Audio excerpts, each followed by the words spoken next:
In late 1944, Allied armies approached Western Germany after the breakout from Normandy and the collapse of German positions in France. Maps drawn at headquarters showed the Hürtgen Forest as a dense block of woodland, roughly 20 miles wide, lying between the advancing American First Army and the approaches to the Rhine River. Commanders feared German artillery observers hidden among those trees could threaten supply routes feeding hundreds of thousands of Allied troops moving east. That concern alone dragged entire divisions into a place where movement measured in yards rather than miles. The American First Army committed tens of thousands of soldiers into the forest. Infantry divisions advanced with artillery support, firing shells weighing over 20 pounds. Tanks weighing more than 30 tons attempted to maneuver through muddy tracks, barely wider than the vehicles themselves. Each division required hundreds of tons of ammunition and fuel weekly just to maintain offensive pressure. On paper, the United States possessed overwhelming material advantage, but inside the Hürtgen Forest, numbers collided with terrain. German defenders held the high ground and fortified positions that had been prepared for months. Machine guns anchored into bunkers poured fire down narrow forest trails. Artillery batteries zeroed in on road junctions where supply trucks passed. When shells exploded in the treetops, a phenomenon soldiers called tree bursts, fragments rained downward like metal hail. A single artillery round detonating 20 feet above ground could scatter shrapnel across dozens of yards. Inside a foxhole dug into wet forest soil, an American infantryman felt the concussion of artillery strike the trees overhead. The air cracked with splintering wood. Branches fell with lethal speed. Mud soaked uniforms. Visibility dropped to a few dozen yards in the thick pine stands. Every advance required engineers clearing mines and fallen logs, while machine guns stitched the ground nearby. German units defending the forest were fewer in number, but positioned carefully. Infantry regiments, supported by artillery batteries, turned narrow trails into kill zones. Anti-tank guns waited behind bends in the road. When American tanks attempted to move forward, shells struck armor plates several inches thick. Immobilized vehicles blocked the path behind them, fracturing the column's advance. The battle stretched from September 1944 into February 1945.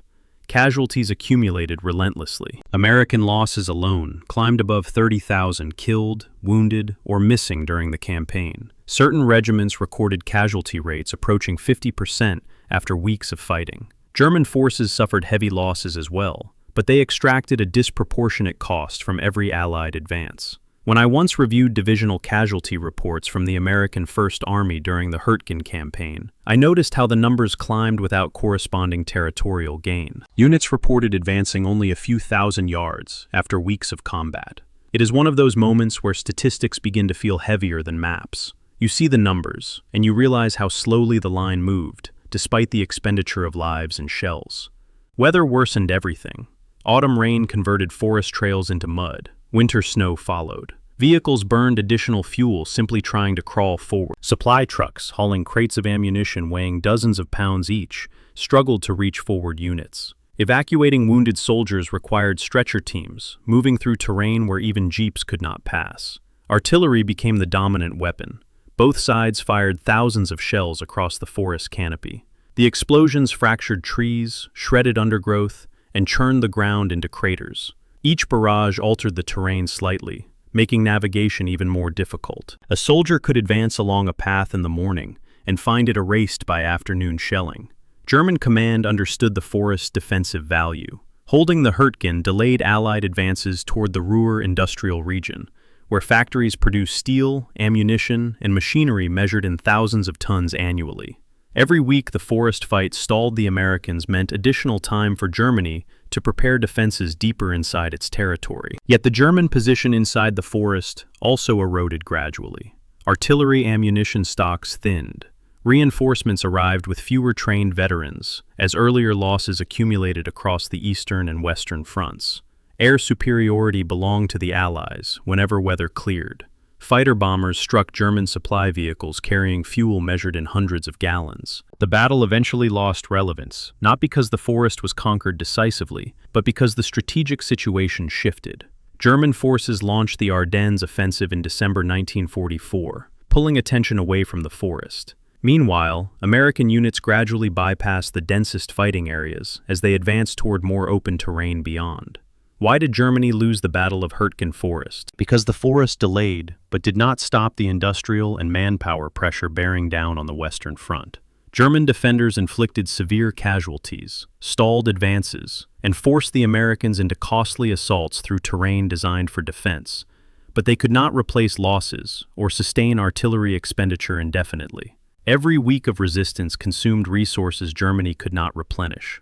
Picture a Sherman tank attempting to move through a narrow forest road, its engine vibrating beneath 30 tons of steel. Ahead lies a bend where anti-tank guns may wait. Behind, a supply truck carries crates of artillery shells weighing 20 pounds each.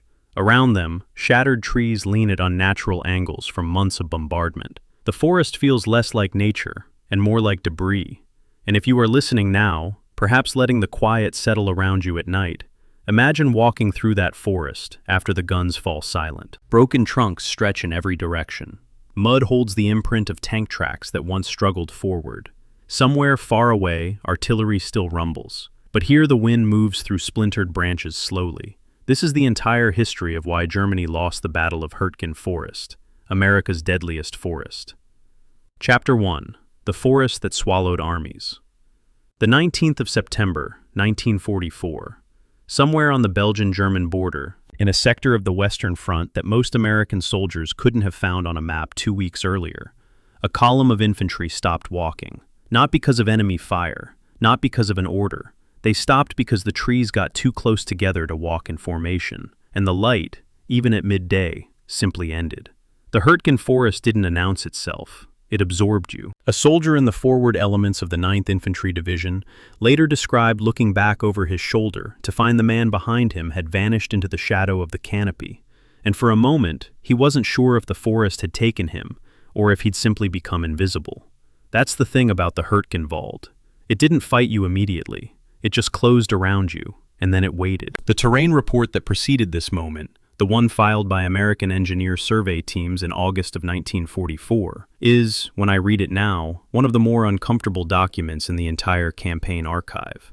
Not because it's wrong exactly, because it's almost right, and that gap between almost right and exactly right is where 5 American divisions disappeared. The engineers had identified the ridge system correctly, a complex of forested high ground running southwest to northeast, with crests reaching over 600 meters in elevation near Monschau and dropping toward the Ruhr Plain in the north. They noted the limited road network. They observed accurately that the forest was composed of dense, commercial-grade spruce and fir, planted in post-First World War reforestation programs in straight rows that grew to 30 meters or more. What the report did not adequately convey, what aerial photography simply could not reveal through that canopy, was the condition of the ground beneath. The Kall River ravine, which would become the central geographic catastrophe of the entire campaign, appears in the report as a topographic contour line. Steep, narrow. A note beside the trail that skirted it reads, in a grease pencil annotation that survives in the archive, 2 words, vehicular use, questionable. Questionable. That word did an enormous amount of work in the autumn of 1944. What makes this document so striking isn't the incompleteness itself. Military terrain surveys are always incomplete. The world is complex, and time is short. What strikes me, working through the planning records, is that no one went back to resolve the question. The annotation was made. The question mark was placed beside the Kall Trail, and then the planning process moved forward as though the question had been answered. By the time Task Force Lovelady of the 3rd Armored Division made its first probe into the forest on the 12th of September, the trail's condition had not been ground surveyed, the ravine's bearing capacity had not been assessed under load, and the minefield density in the forest interior was entirely unknown. The Germans, meanwhile, had been in that forest for months. They knew every sound it made in the wind. To understand what the 9th Infantry Division walked into in those first weeks of September, you need to understand one specific architectural fact about the West Wall in the Hürtgen sector. The Siegfried Line here wasn't a single defensive belt, it was 2. The forward zone consisted of those famous dragon's teeth, hexagonal concrete pyramids set in staggered rows of 4 or 5, each one anchored in a 30-foot underground concrete slab. specifically engineered to shear the track link pins of any tank that tried to ride up the sloped face. Behind those, set back perhaps 300 meters, were the bunkers themselves, reinforced concrete structures with rear walls approximately 1.2 meters thick and roofs of similar construction, engineered to require a direct hit from at least a 155mm shell at near zero obliquity to cause structural damage. American engineers who examined captured bunkers later in the campaign calculated that 400 pounds of TNT were required to demolish a single one, after you had already cleared the minefield around it, neutralized the covering infantry, and reached the structure itself. The forest had been remade as a sequence of locked doors, each one requiring a specific key, and the Americans in September 1944 didn't yet know what keys existed. The division that bore the first sustained assault on the forest's interior was the 9th Infantry, and its experience in September is worth examining in precise terms, because it establishes every pattern that would repeat, with mounting casualties, for the next 3 months. The 9th entered the forest on the 19th of September, the date that formally opens the battle, with its 39th and 60th Infantry regiments attacking on a roughly 3-mile front toward the town of Schmidt and the Monschau-Düren Road. The first day's advance, through outer positions the Germans had not yet fully occupied, covered roughly 1.5 kilometers. Then the forest's geometry began to work against them. The rows of trees created what the Germans called Feuer corridor, fire corridors, straight lanes between the planted rows, along which a single machine gun, properly sighted at the end of a clearing, could engage at ranges of 200 meters or more, with complete concealment. Artillery shells detonating in the upper branches rained fragments downward into foxholes that would have provided adequate protection from a ground burst. The 60th Regiment's 2nd Battalion, attacking toward the first major clearing in the forest, was reduced to roughly 1/3 of its strength after the first day of sustained contact. 1/3, in a single day. By the 16th of October, after 10 days of assault that gained approximately 3,000 yards at a cost of 4,500 casualties, the 9th Infantry Division was declared combat ineffective and pulled from the line.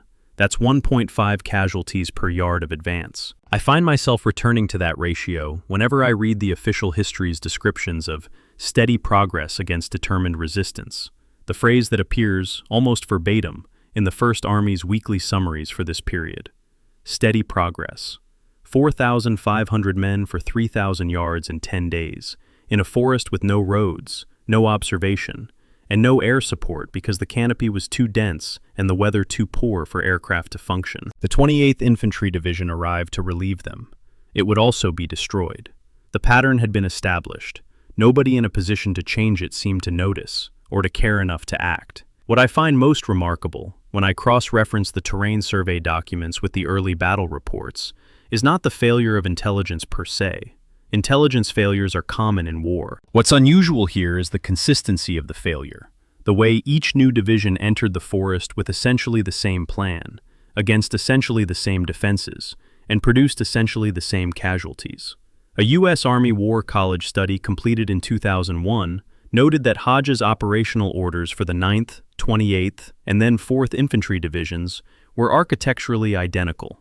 Capture Schmidt, clear the forest, advance to the Ruhr. The Germans could have set their watches by them. There's a word for repeatedly attempting the same action while expecting different results, and it isn't a military term. The forest itself was not a neutral backdrop to this failure. It was a participant in it. The Sitka spruce and Douglas fir of the Hürtgenwald, commercially planted in straight rows after the First World War, had reached maturity by 1944. 30 meters tall, canopy so dense that at ground level, even in the middle of the afternoon, a man couldn't see more than a few meters in any direction. German artillery crews had spent weeks pre-registering their guns on every clearing, every firebreak intersection, every logging trail junction in the sector, recording exact ranges from fixed bunker positions in pre-computed fire tables. When American infantry crossed one of those clearings, the coordinates were already dialed in. The shell was already chambered. The forest had been turned into a weapons system, and American commanders were walking their men through it as though it were merely difficult terrain rather than a purpose-built killing machine. The question of why this continued, Why division after division was fed into the forest after the pattern of failure had been so clearly established doesn't have a single clean answer, and I'd be doing the historical record a disservice if I suggested otherwise. Part of it was the logistics crisis. The First Army's daily supply allocation had been cut from 5,000 tons to 3,500 tons per day to sustain Patton's advance further south. And this reduction made the kind of broad flanking operation that might have bypassed the forest genuinely difficult to resource. Part of it was the flank protection logic that Collins articulated in his 1983 interview. If we would have turned loose of the Hürtgen and let the Germans roam there, they could have hit my flank. And part of it, the part that's hardest to write about without sounding like an armchair critic, was an institutional momentum that had confused the act of attacking with the effect of attacking. The forest absorbed that confusion at a rate of hundreds of men per day. The Hürtgen Forest still exists, roughly unchanged in its broad geography, in the hills between Aachen and Monschau, in what is now the German state of North Rhine-Westphalia. The trees have grown back. The bunkers are still there, overgrown, some of them. The Defense POW/MIA Accounting Agency, the American government body responsible for identifying missing servicemen, has been working the Hürtgen since the early 2000s, using LiDAR survey technology to map disturbed ground features beneath the canopy that would be invisible to conventional archaeological survey. As of 2025, they had made 1,025. They had made more than 50 identifications. Approximately 200 Americans from this battle remain unaccounted for. They're still in that forest. The forest that swallowed armies is still, in a precise and literal sense, holding on. Chapter 2. The Miracle of the West.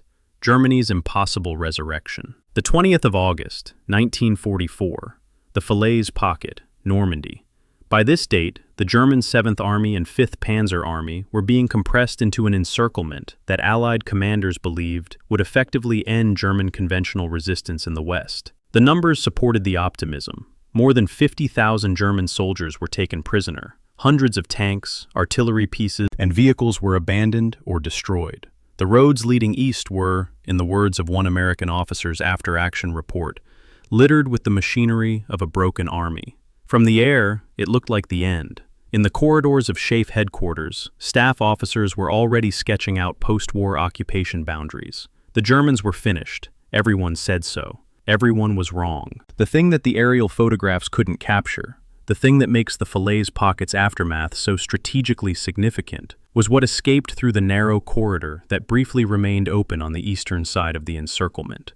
It wasn't tanks. It wasn't artillery. What escaped, in disproportionate numbers, was the command structure, regimental headquarters, battalion staffs, division operations officers, the experienced NCOs who formed the institutional memory of fighting units. The German army in the West lost the bodies of its enlisted strength at Falaise, but preserved roughly 80% of its regimental and battalion headquarters personnel. In military terms, this is the equivalent of a timber company losing its trees, but keeping its sawmills, its foresters, and its maps. Given time and raw material, it can rebuild. And it did. What followed between August and September of 1944 has been called, in the German military literature of the post-war period, the Wunder im Westen, the miracle of the West. The phrase is not propaganda. It is a reasonably accurate description of what the Wehrmacht's administrative machine accomplished in approximately 6 weeks. Hitler ordered the formation of 25 new Volksgrenadier divisions, roughly trained, partially equipped formations, built around a small cadre of experienced officers and NCOs who had survived Falaise, filled out with older men, younger men, and men reclassified from Luftwaffe ground crews and naval administrative units.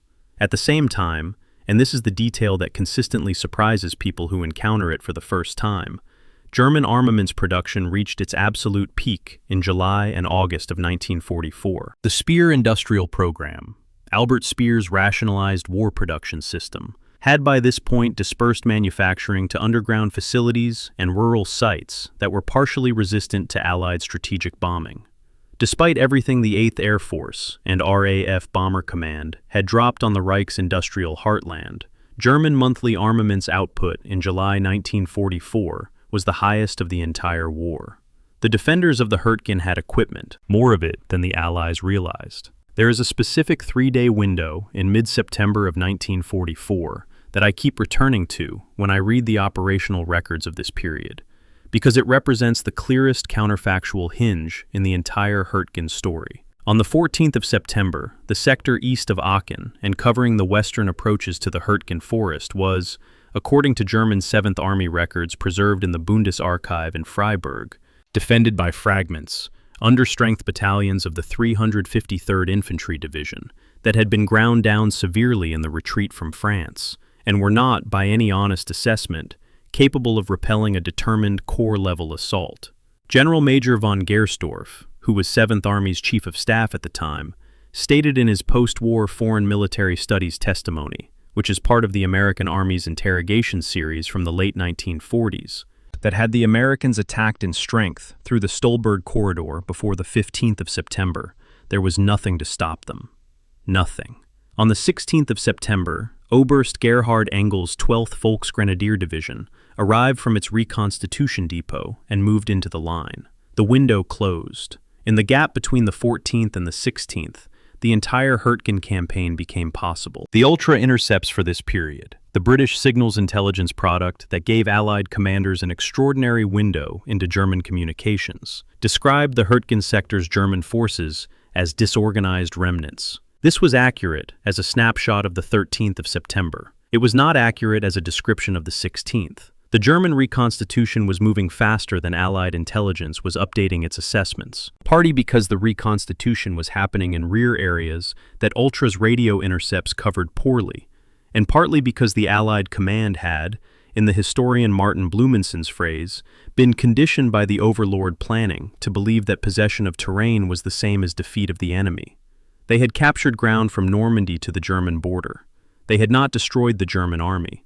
They had hurried it home. When I was cross-referencing the Ultra Decrypt series against the German 7th Army's own situation reports, the operational documents rather than the Ultra summaries, I found it striking how large the discrepancy was in their assessment of German strength in the Hürtgen sector as of the 3rd week of September. The Ultra picture showed a broken force. The German internal picture showed a force that had been broken and was actively being repaired, at a pace the Allied picture simply didn't reflect. This isn't a criticism of British signals intelligence, which performed extraordinary work throughout the campaign. It's a structural observation. Ultra was dependent on radio transmissions, and the German reconstitution, being an administrative and logistics operation rather than a tactical one, generated a different kind of signal traffic, lower volume, more routine, that blended into the background noise of the intercept picture. The man who directed the German reconstitution in the West, and who would oversee the Hürtgen's defense from the Army Group level, was General Feldmarschall Walter Model. His appointment to command Army Group B came in the 3rd week of August, after the previous commander had been unable to stabilize the retreat. Model's reputation on the Eastern Front was that of a crisis manager. He had repeatedly taken collapsing sections of the line and made them hold, not through brilliance of maneuver, but through a ruthless prioritization of where to apply the Army's remaining strength. His first assessment of the Army Group B situation was brutally honest. He reported to Hitler that the unequal struggle cannot continue. Hitler dismissed this as pessimism and retained him in the Army Group command while replacing him at the Commander-in-Chief West level with the more accommodating von Rundstedt. What Hitler got, in practice, was a man who understood exactly what the army could and couldn't do, and who intended to use the forest to buy time for something larger. The German defensive posture in the Hürtgen was not, from the operational German perspective, primarily about defending the forest. This is a point that even some serious historians have underemphasized. Model's directive to his corps commanders in the Hürtgen sector, surviving in fragmentary form in the Bundesarchiv, makes clear that the forest's value was instrumental. It was to be held because its loss would expose the right flank of the force, assembling in the Schnee Eifel, for an operation that was still, in September and October 1944, being planned under the codename Wacht am Rhein. The Hürtgen defenders didn't know the full context of what they were protecting. They knew they had to hold. Model knew why. And in the gap between those two levels of knowledge, thousands of men on both sides would die over the next 3 months. The German 7th Army's strength in the Hürtgen sector, by October of 1944, represented a remarkable recovery from the wreckage of August. The 275th Infantry Division, one of the primary formations defending the forest's central sector, had approximately 6,500 men and 150 artillery pieces, dug into prepared positions that had been worked on since early September. The division was not what a German infantry division of 1942 would have been. Its enlisted strength was younger, less experienced, drawn from the Volksgrenadier replacement pools. But its NCO cadre, its artillery procedures, its defensive engineering, these reflected years of hard-won operational knowledge. And in the specific tactical environment of the Hürtgen Forest, that knowledge was worth more than numbers. The Americans attacking them, by contrast, were experienced at open-terrain combined arms warfare, the kind of war they'd fought across France. The forest stripped away the advantages that experience had given them. Germany's impossible resurrection in the autumn of 1944 was a product of institutional resilience, industrial capacity that had been consistently underestimated by Allied planning, and a command structure sophisticated enough to exploit the brief operational pauses that the Allies' own logistics crisis had created. It was also, in a way that would only become clear later, the mechanism by which Germany built the force that would fight the Ardennes offensive, an offensive that Model himself believed was too ambitious, and that would, in the final accounting, accelerate Germany's defeat rather than reverse it. The miracle created the conditions for the last disaster. But in September of 1944, standing at the edge of a forest that had just absorbed Task Force Lovelady and left it with 11 of 34 tanks, the miracle felt entirely real. Chapter 3. Hodges' Gamble, the general who couldn't stop.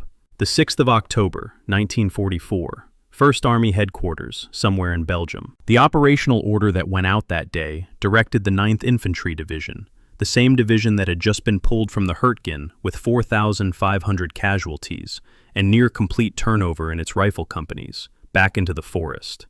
The same forest, roughly the same axis, the same objective, Schmidt. The order was not accompanied by a new plan. There was no new intelligence assessment. There was no revised appreciation of the forest's defensive architecture. There was a deadline. The attack was to resume without delay. Lieutenant General Courtney Hodges, commanding the 1st United States Army, had decided that the answer to a failed attack was another attack. In the 1st Army's G3 operations log for that date, a document of considerable dryness, as operations logs tend to be, there is no entry that records any deliberation about whether the approach should change. The log records the order. The attack was ordered. The 9th Division went back in. Hodges is one of those figures who disappears into the institutional background of the Western European campaign, overshadowed by the more vivid personalities of Patton and Bradley, described in the memoirs of his subordinates with a careful vagueness that tends to protect the chain of command from honest retrospective assessment.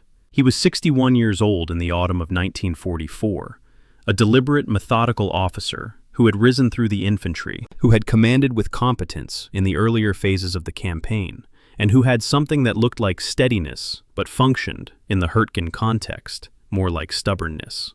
The official record shows a commander who set objectives and required them to be met. What it doesn't show, what takes some digging in the archive to establish, is the pattern of his information management. There are, in the documented record, remarkably few instances of Hodges visiting forward command posts during the Hürtgen campaign. What he received at his headquarters was what his corps commanders chose to report, and corps commanders, in the autumn of 1944, were reporting steady progress. The man who suffered most directly from this informational distance was Major General Norman Coda, commanding the 28th Infantry Division, the Keystone Division, a Pennsylvania National Guard formation that arrived in the Hürtgen on the 25th of October to relieve the spent 9th Division. Coda was not a passive figure. He protested the plan he was given. The operations order he received was, in the description of the Army War College's later analysis of his command decisions, far too directive and detailed, and left little for him, his staff, and his regimental commanders to do except execute it. It was, almost exactly, the plan that had been given to the 9th Infantry Division. That plan had failed. Hodges told Coda to accomplish his mission by the 5th of November. Coda went back to his command post and tried to figure out how to do it. The Army War College monograph on Coda's Hürtgen command, which is one of the more candid pieces of professional military education literature I've come across on this subject, identifies 3 specific pre-battle decisions that shaped the disaster to come. The first was the failure to conduct any patrolling into the objective area before the attack, meaning the 28th Division launched its assault toward Schmidt without a single reconnaissance report on current German defensive positions, current minefield locations, or current trail conditions in the forest interior. The second was the approval of the Kall Trail, that narrow logging track descending into the Kall River ravine and climbing out the other side, as the division's main supply route for the assault on Schmidt, without a ground survey of its condition.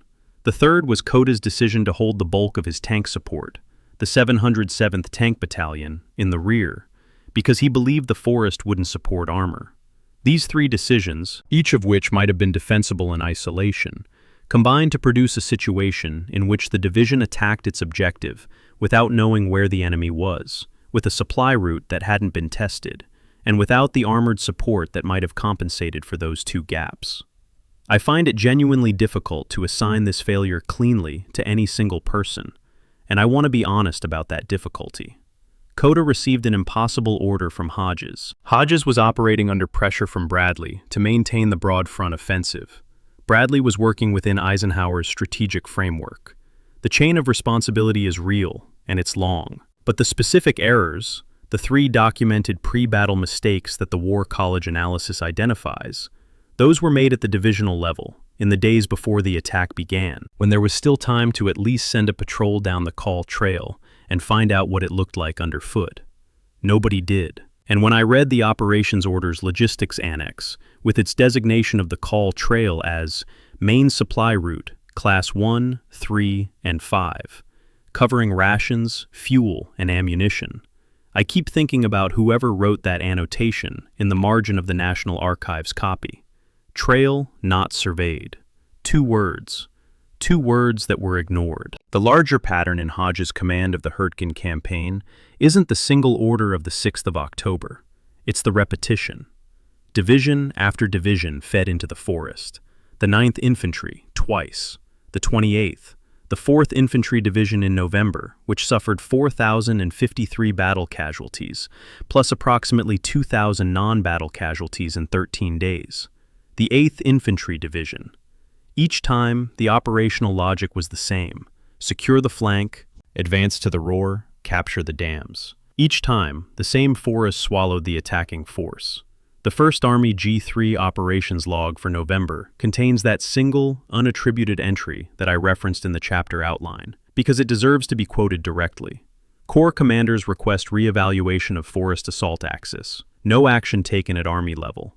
Someone typed that sentence. Someone filed it. Nobody acted on it. What makes that entry extraordinary isn't its content. It's the absence of any subsequent entry responding to it. The request went into the log and vanished, like a stone dropped into still water. The American replacement system, the mechanism that made this pattern sustainable, deserves a chapter of its own, and we'll get one later in this series.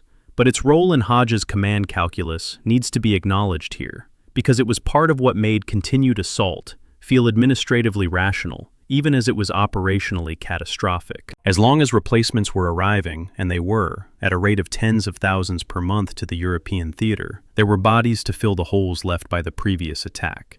A commander who measures progress by strength returns and situation map lines, rather than by the quality and cohesion of his fighting units, can look at a reconstituted division on paper and believe he has a fighting force. Hodges, working from headquarters reports rather than from forward observation, may genuinely have believed the next division would succeed where the last one failed. Or he may have known otherwise and pressed on anyway, trapped by the institutional logic of a campaign already in motion. The archival record doesn't tell us which. The 1st Army diary for November shows no crisis of conscience. It shows a commander who intended to reach the Roer River and was willing to spend what it cost. The German perspective on Hodges' command decisions, filtered through the post-war foreign military studies interviews with German commanders, is illuminating in the specific way that enemy assessments sometimes are. General von Gersdorff's response to questions about why the Americans kept attacking directly into the forest was not triumphant.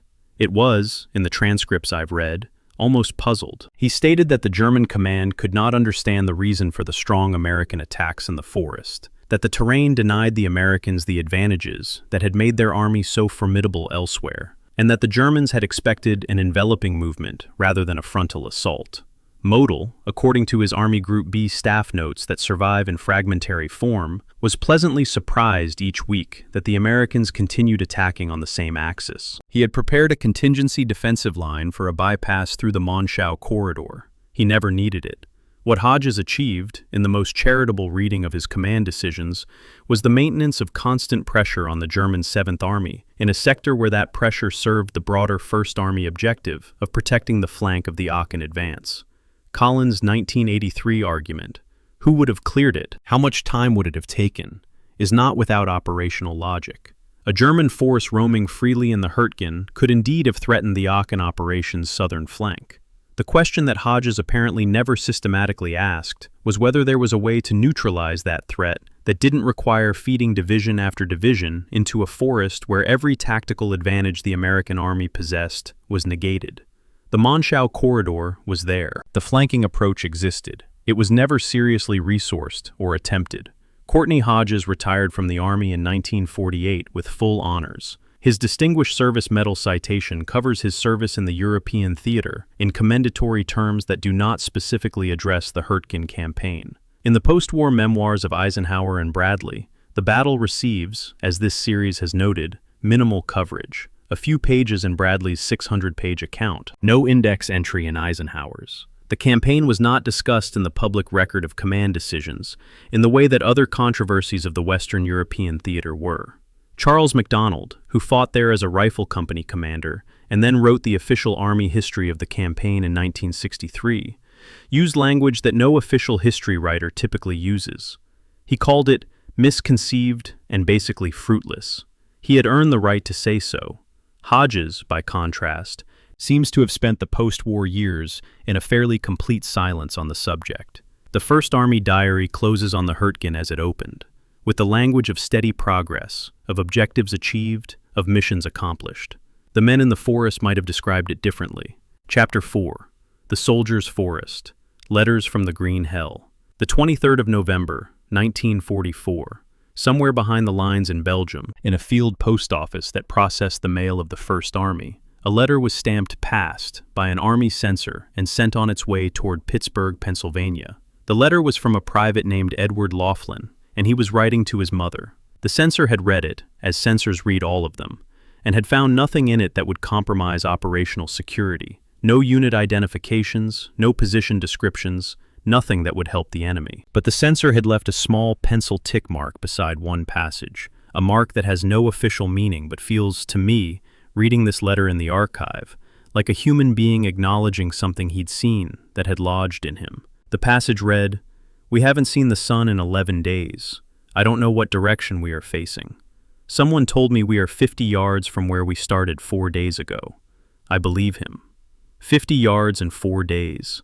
In a letter to a mother in Pittsburgh." The censor read it, put his tick mark beside it, and passed it along, because there was nothing in it that could help the enemy. What it could do, what it did, apparently, to at least one person in the censoring chain, was make the Hürtgen Forest real in the way that casualty figures and operations logs cannot make it real. The figures tell you how many men were lost. The letters tell you what losing felt like from the inside.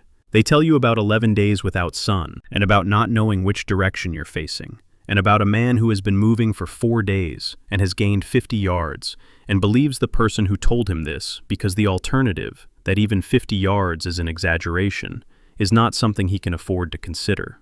The man whose voice defines the Hürtgen Forest in the popular record, more than any other soldier, is Technical Sergeant George Morgan, an armorer artificer of the 1st Battalion, 22nd Infantry Regiment, 4th Infantry Division. His account is quoted in virtually every history of the campaign, and there's a reason for that. It is precise in the way that only a man who has actually processed and handled weapons can be precise, and it describes the specific tactical problems of the forest with the clarity of someone who has thought carefully about why he nearly died, not just that he nearly did. He said, in an account recorded after the battle, "The forest up there was a hell of an eerie place to fight. Show me a man who went through the battle and who says he never had a feeling of fear, and I'll show you a liar. You can't get all of the dead because you can't find them, and they stay there to remind the guys advancing as to what might hit them. You can't get protection. You can't see. You can't get fields of fire. Artillery slashes the trees like a scythe. Everything is tangled. You can scarcely walk. Everybody is cold and wet, and the mixture of cold rain and sleet keeps falling. Then they jump off again, and soon there is only a handful of the old men left. That last phrase, the old men, is not a reference to age. In infantry parlance, the old men of a unit are the soldiers with experience, the ones who've been there before, the ones the new men watch to figure out how to survive. When Morgan says only a handful of the old men were left, he means the forest had consumed everyone who knew how to fight in it. The 22nd Infantry Regiment's experience in November of 1944 has been documented in enough detail to serve as a precise measure of what the forest did to a first-rate American unit. The regiment had landed at Utah Beach on the 6th of June, 1944, fought through the hedgerow country of Normandy, crossed France, and arrived at the Hürtgen with high morale and a reputation as one of the best infantry regiments in the Army. Its chaplain, Captain William Boyce, described it as a fighting machine trained to an efficiency not matched at any time during the war. Its commanding officer, Colonel Charles Lanham, 42 years old, a West Point graduate, a poet and a writer, who had caught the attention of George Marshall with his pre-war work on infantry manuals, led from the front. He told his officers before the assault, "As officers, I expect you to lead your men. Men will follow a leader, and I expect my platoon leaders to be right up front. Losses could be very high." He wasn't wrong about the losses. The regiment crossed the Rotorvay Creek on the 16th of November and began climbing toward the Roer Plain. Within 3 days, all 3 of its battalion commanders were casualties. The attrition rate among rifle company commanders exceeded 300%, meaning the regiment had cycled through its entire complement of company commanders 3 times over in less than a week. After 5 days, the regiment's rifle companies had lost more than 40% of their strength. It fought for another 12 days after that. Ernest Hemingway was with Lanham's regiment during parts of this period, attached as a correspondent for Collier's magazine. He had covered the Spanish Civil War, the Normandy landings, the liberation of Paris. He had seen a great deal of violence and had processed it, or seemed to, in the way that professional war correspondents develop as a working practice. The Hürtgen affected him differently. He told Lanham, in words that Lanham recorded in the diary now held at Yale's Beinecke Library, that the forest was Passchendaele with tree bursts, a reference to the 1917 Western Front battle, in which British and Canadian forces suffered 300,000 casualties in a 5-mile advance. Passchendaele is the First World War's shorthand for futile attrition. Hemingway, who chose his historical comparisons carefully, reached for it immediately. He didn't write about the Hürtgen for years afterward. His fictional treatment of the experience, in Across the River and Into the Trees, published in 1950, is oblique to the point of neuropopody. Man who found words for almost everything didn't quite find them for the forest. To me, the most telling detail in the Hürtgen's human record isn't any single account of combat.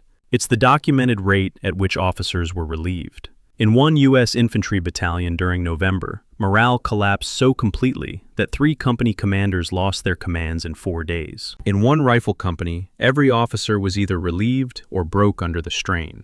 A platoon leader who refused to order his men into the line was placed under arrest. These were not, by and large, cowards. These were men who had already served in combat, who had fought through France, who had demonstrated in earlier operations that they were capable of leading men under fire. The forest had taken them to a specific threshold that previous combat had not reached, and some of them couldn't cross it. The combination of constant artillery, specifically tree-burst artillery that provided almost no protection even in a properly dug foxhole, with complete disorientation in the forest canopy, with the inability to evacuate the dead who remained visible in the trees and on the trails, with 11 or 12 days without hot food, with wet clothing that couldn't be dried and boots that couldn't be changed, with no visible progress and no comprehensible strategic purpose. This combination produced a specific kind of psychological dissolution that was not combat fatigue in the general sense. It was the forest's particular product. The tree burst deserves more technical attention than it usually gets in popular accounts of the Hürtgen, because it was the defining weapon of the campaign, the thing that made the forest uniquely lethal compared to other forms of fighting. A standard artillery shell detonating on open ground distributes its fragments in a roughly hemispherical pattern outward and laterally from the point of detonation. A soldier in a foxhole, even a shallow scrape, receives substantial protection from this pattern, because the earth absorbs the fragments that would otherwise hit him from below, and the fragments traveling horizontally must pass through the foxhole's rim. A shell detonating in the canopy 15 or 20 meters above that soldier creates a fundamentally different geometry. Its fragments travel downward in a cone directly into the foxhole. The earth can't protect against that. The German artillery crews in the Hürtgen had set their fuses specifically for canopy detonation, a technical choice that turned every artillery shell into a direct anti-foxhole weapon. American soldiers discovered that digging deeper helped, but the forest floor was frequently rocky or root-bound, making deep excavation impossible. Colonel Lanham described this in terms that were wry and bitter simultaneously. Up there, it was our troops who combed the tree bursts out of their hair, while the kraut lay snug in his hole. He meant it literally. The Germans were in their bunkers. The Americans were in the trees. The 28th Division's chaplain's report for November of 1944, a document that sits in a somewhat different place in the archival record than the divisional medical reports, describes what he calls spiritual collapse in certain forward units. Instances of self-inflicted wounds, men crying uncontrollably for extended periods without cause. The medical reports for the same division in the same period record 544 non-battle casualties in the 112th Infantry Regiment alone. Frostbite, trench foot, combat exhaustion. The chaplain's report attributes the causes to psychological breakdown under sustained artillery stress. The medical report attributes them to environmental factors. These two documents are describing the same men. One of them is using the language of the clinic. The other is using the language of the soul. Both are right, and neither is complete. The forest was doing something to people that the forms available in 1944 didn't quite have the vocabulary for. When I read the accounts of the Hürtgen's medical crisis, particularly the trench foot data, which is so consistent across so many divisions that it reads almost like a controlled experiment, I keep thinking about a British Army officer's observation that was recorded in one of the liaison reports between British and American units in the area. He noted, with the particular frankness that liaison reports sometimes contain, that what surprised us was the apparent indifference of the American commanders to the physical needs of their men in winter warfare. He described men expected to subsist for days on cold ration packs, concentrated eggs, gum, candy, without anything hot to drink or eat. He noted that men fight with greater cheerfulness, even on the cheapest form of food, if it's hot. The 84th Infantry Division alone suffered 500 casualties from trench foot. 500 men removed from the line, not by enemy action, but by wet socks. These were not unavoidable casualties in any absolute sense. They were the casualties of a system that had failed to prioritize the most basic maintenance of the human beings it was sending into the cold. The Hürtgen Forest killed and wounded somewhere between 33,000 and 55,000 Americans, depending on which casualty methodology you use and which phases of the campaign you include. But within that number, the 9,000 non-battle casualties, the trench foot, the pneumonia, the combat exhaustion, represent something specific and damning. They are the casualties of the support system's failure as much as the tactical system's failure. They are the men who could have been kept in the line if someone in the supply chain had prioritized dry socks, warm food, and rotation schedules with the same seriousness given to ammunition. Private Laughlin's letter reached his mother in Pittsburgh. He survived. Many of the men he was writing about did not, and not all of them died from artillery or machine gun fire. Some of them simply couldn't stop shivering long enough to keep going. The forest found every weakness. It was patient in a way that armies rarely are. Chapter 5. The Kall Trail, One Path to Hell. The 2nd of November, 1944, a logging track in the Hürtgen Forest, somewhere between the village of Wassenack and the Kall River. The track was approximately 3 meters wide, barely enough for a single vehicle, and it descended from the Wassenack Ridge in a series of curves and switchbacks into the ravine of the Kall River before climbing back out on the far side. In summer, under dry conditions, it might have been passable for a light truck. On the 2nd of November, 1944, it was carrying 4 days of accumulated autumn rain in soil that the geologists would describe as clay loam over weathered shale. Soil with poor drainage characteristics, and when saturated to field capacity, a bearing strength that was generously optimistic when applied to the 30-ton vehicles the 28th Infantry Division was about to attempt to send down it. The operations order called the Kall Trail the division's main supply route, Class 1, 3, and 5. Main supply route. For a division attacking the most important terrain objective in the Hürtgen sector, it had never been driven under load. No one had walked its full length in the weeks before the attack. The decision to designate the Kall Trail as the main supply route without ground reconnaissance is, in the Army War College's analysis of Koda's command decisions, listed as his second critical mistake before the battle, after the failure to patrol and before the decision to hold tank support in the rear. Reading the detailed reconstruction of this decision, I'm struck less by its magnitude than by its ordinariness. The trail appeared on the map. It connected Wassenack to the area west of Schmidt. The aerial reconnaissance photographs couldn't show its condition through the canopy. A ground patrol would have shown it, would have shown the switchbacks, the soil condition, the steepness of the incline above the creek crossing. But no ground patrol was sent. The trail appeared on the map and was therefore, in the planning process, a road. This is not an unusual kind of military error. Maps have always been more confident than the ground they represent. But in the Hürtgen Forest, the gap between what the map showed and what the ground was capable of doing had been proven lethal since September.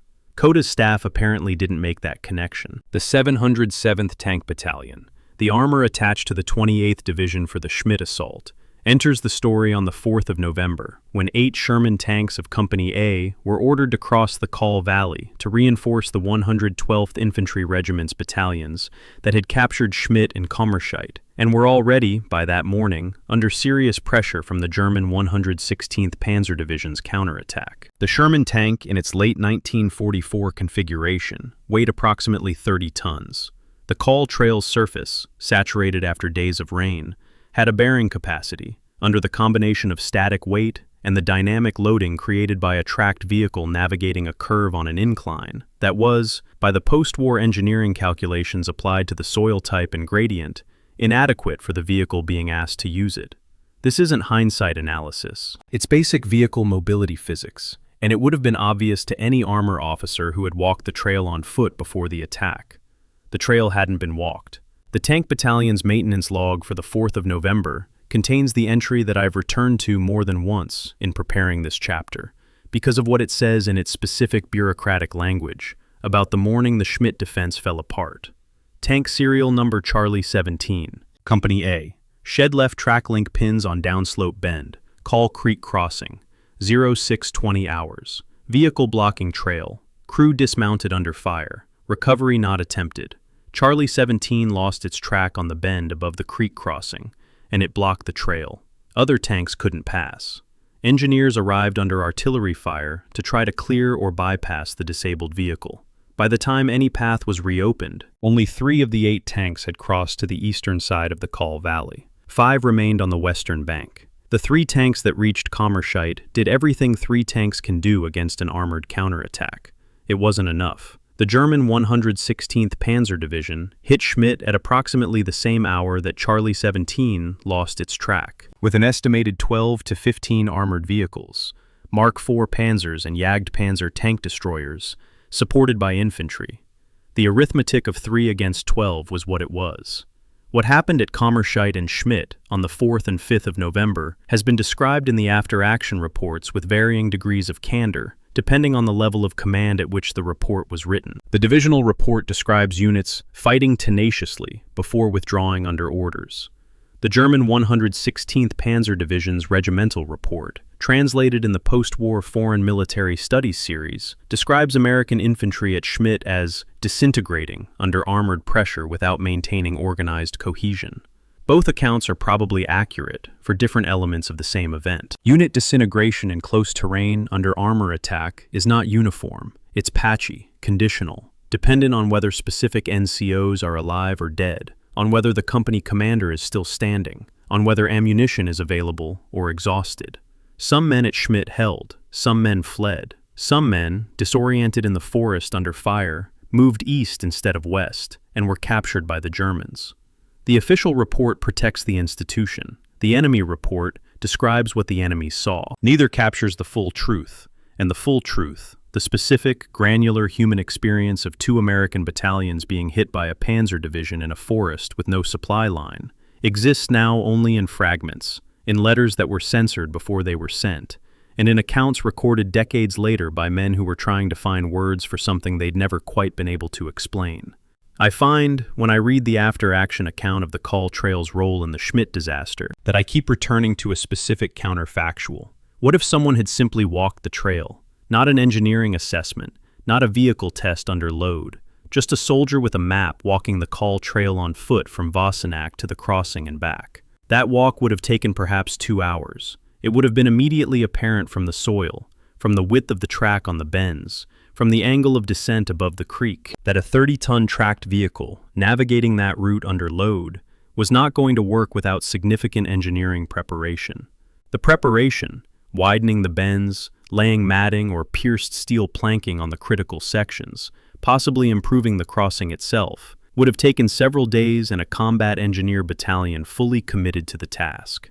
Coda didn't have several days. Hodges had given him a deadline of the 5th of November. But if the reconnaissance had been done, if the trail's inadequacy had been established before the attack, the operation's logistics plan would have had to change fundamentally. Whether that would have prevented the disaster at Schmidt is a question that can't be answered. That the disaster was facilitated by the absence of a 2-hour walk is not in serious dispute. There is one episode in the Kall Trail story that appears in very few American accounts, and that I've found only in German Medical Corps records, and in a single post-war German-language memoir, the informal ceasefire at the Kall Bridge. Between the 7th and 12th of November, 1944, a German regimental physician named Hauptmann Günther Stuttgen negotiated an unofficial local ceasefire with American forces at the bridge crossing the Kall River. The ceasefire wasn't authorized at the operational level by either side. It was arranged between frontline commanders, under fire, because the ravine was full of wounded men from both armies who could not be evacuated while fighting continued. German medical personnel treated American wounded during this period. American litter-bearers moved through German-controlled portions of the trail to reach their own casualties. Hundreds of men from both armies were evacuated during these few days, who would otherwise almost certainly have died. It is a remarkable episode of institutional humanity in the middle of industrial catastrophe, and it exists, in terms of the documentary record available in English, almost entirely in silence.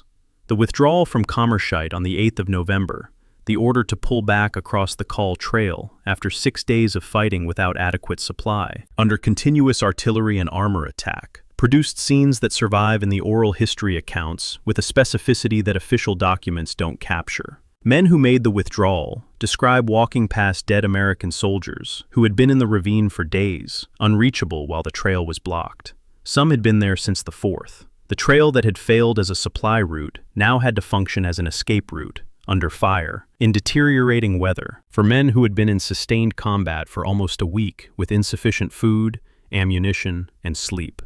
The 112th Infantry Regiment emerged from the Hürtgen with 2,093 casualties, 544 of those classified as non-battle. The regiment had entered the battle as one of the 28th Division's most experienced formations. It left it as a fragment. The 28th Infantry Division's total casualties in the Hürtgen Forest reached 6,184, a figure that made the Schmidt operation, in the assessment of several military historians including John Eisenhower in his own study of the campaign, the most costly single American divisional strength action of the Second World War in the European theater. 6,184 men. For a town and a trail that the division never successfully held. The division was relieved on the 13th of November and sent to the Ardennes sector, a quiet sector, commanders believed, where it could rest and refit. It was there when the German counteroffensive hit on the 16th of December. The same division that had been destroyed at Schmidt absorbed the initial German main effort in the Bulge's southern shoulder. The trail didn't just cost the 28th Division its campaign, it cost it its recovery time, and that cost would be paid again by different men 6 weeks later. Chapter 6. Schmidt, the town that broke a division. The 3rd of November, 1944, approximately 0900 hours. Schmidt, Germany, a small town on a ridge commanding the road network south of the Hürtgen Forest, elevated perhaps 50 meters above the surrounding forest. For approximately 6 hours on this morning, soldiers of the 3rd Battalion, 112th Infantry Regiment, 28th Infantry Division stood in the streets of Schmidt and looked out over terrain they had just captured. Below them, to the west, the Kall River Valley was invisible in the forest. Above them, to the east, the approaches to the Ruhr Plain were open. They had done what the 9th Infantry Division had twice failed to do. They had reached the objective. The German supply route to Monschau was cut. For those 6 hours, something that had cost weeks and thousands of casualties in the earlier phases of the Hürtgen campaign had been accomplished. Then the morning began to work against them. The supply situation at Schmidt on the afternoon of the 3rd of November can be described with reasonable precision from the unit records. The 3rd Battalion was holding a position approximately 2 kilometers east of its last reliable supply point at Kammerscheid. The trail connecting those 2 points, the Kall Trail, descending into and climbing out of the ravine, had already demonstrated, in the preceding 24 hours, that it was marginal at best for vehicle traffic, and that armored support moving over it was unreliable. The battalion's ammunition had been partially replenished by hand carry from the trail, literally men carrying ammunition on their backs through the forest and down into the ravine and up the other side. But the rate of resupply achievable by hand carry over that route was a fraction of the battalion's combat consumption rate under sustained contact. The 3 Sherman tanks that had made it through the trail were present and operational. The 8 that had been ordered to reinforce were still largely on the western side of the ravine. The battalion was holding Schmidt with the ammunition it had brought in on its back and the armor that chance and a damaged trail had left it. Major General Coda had, as the Army War College analysis documents, already committed his divisional reserve in a different direction. A battalion had been sent to Monschau to help the 4th Infantry Division protect the southern flank, by the time the situation at Schmidt became critical on the 4th of November. This left him with no immediate operational reserve to feed into the fight. When the German 116th Panzer Division's counterattack struck Schmidt at dawn on the 4th, coordinated infantry armor assault, estimated 12 to 15 armored vehicles against the battalion's 3 Shermans, Coda was in the position of a commander who had expended every option simultaneously. He reorganized what remained, gathered fragments from the shattered 3rd Battalion and elements of the 3rd Battalion 110th Infantry, provided them with 7 tanks, and ordered them to retake Schmidt. The attack moved up the Kall Trail, under accurate German small arms and artillery fire. It did not succeed. By nightfall on the 5th of November, Schmidt was German again. The 116th Panzer Division's role in the Schmidt counterattack deserves specific attention because its availability to conduct that counterattack is not a coincidence or an accident of proximity. It reflects the German operational design that this series has been building toward. The 116th Panzer was a formation that had been carefully managed through the autumn of 1944, used selectively in the Hürtgen sector rather than being ground down continuously, maintained as a mobile counterattack reserve, precisely for situations like the 3rd Battalion's penetration to Schmidt. Its tanks were Mark IV Panzers, not the most powerful German armor, but entirely adequate against Shermans at the ranges involved in forest fighting, and far more than adequate against infantry without armor support. The division's counterattack methodology in the Hürtgen was a refined version of what German doctrine called Aufrollen, rolling up a penetration from its flanks rather than hitting it frontally.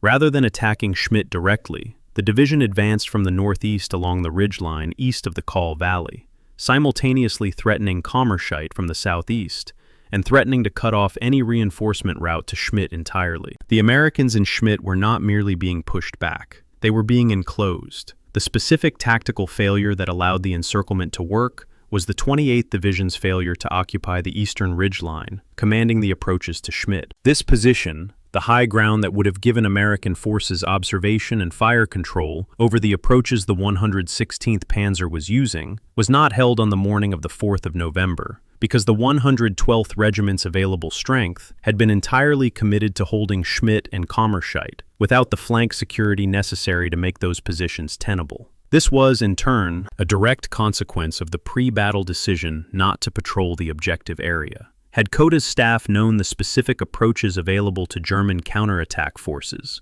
the planning for the Schmidt operation might have allocated forces differently. Instead, the unit went in knowing, essentially, that Schmidt was on the map, and found out on the 4th of November that the map was missing a panzer division.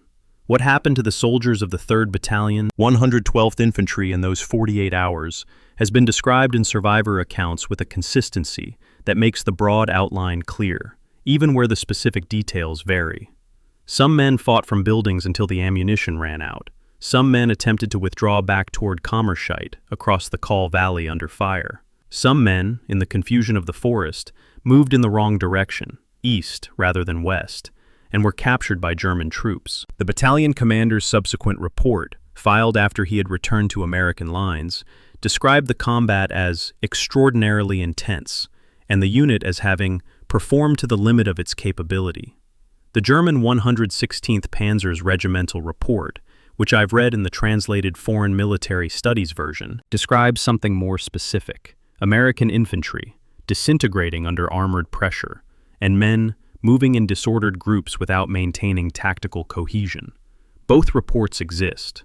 They're describing the same event from two sides of the same forest. I believe both of them, and I think the apparent contradiction between them reflects something real.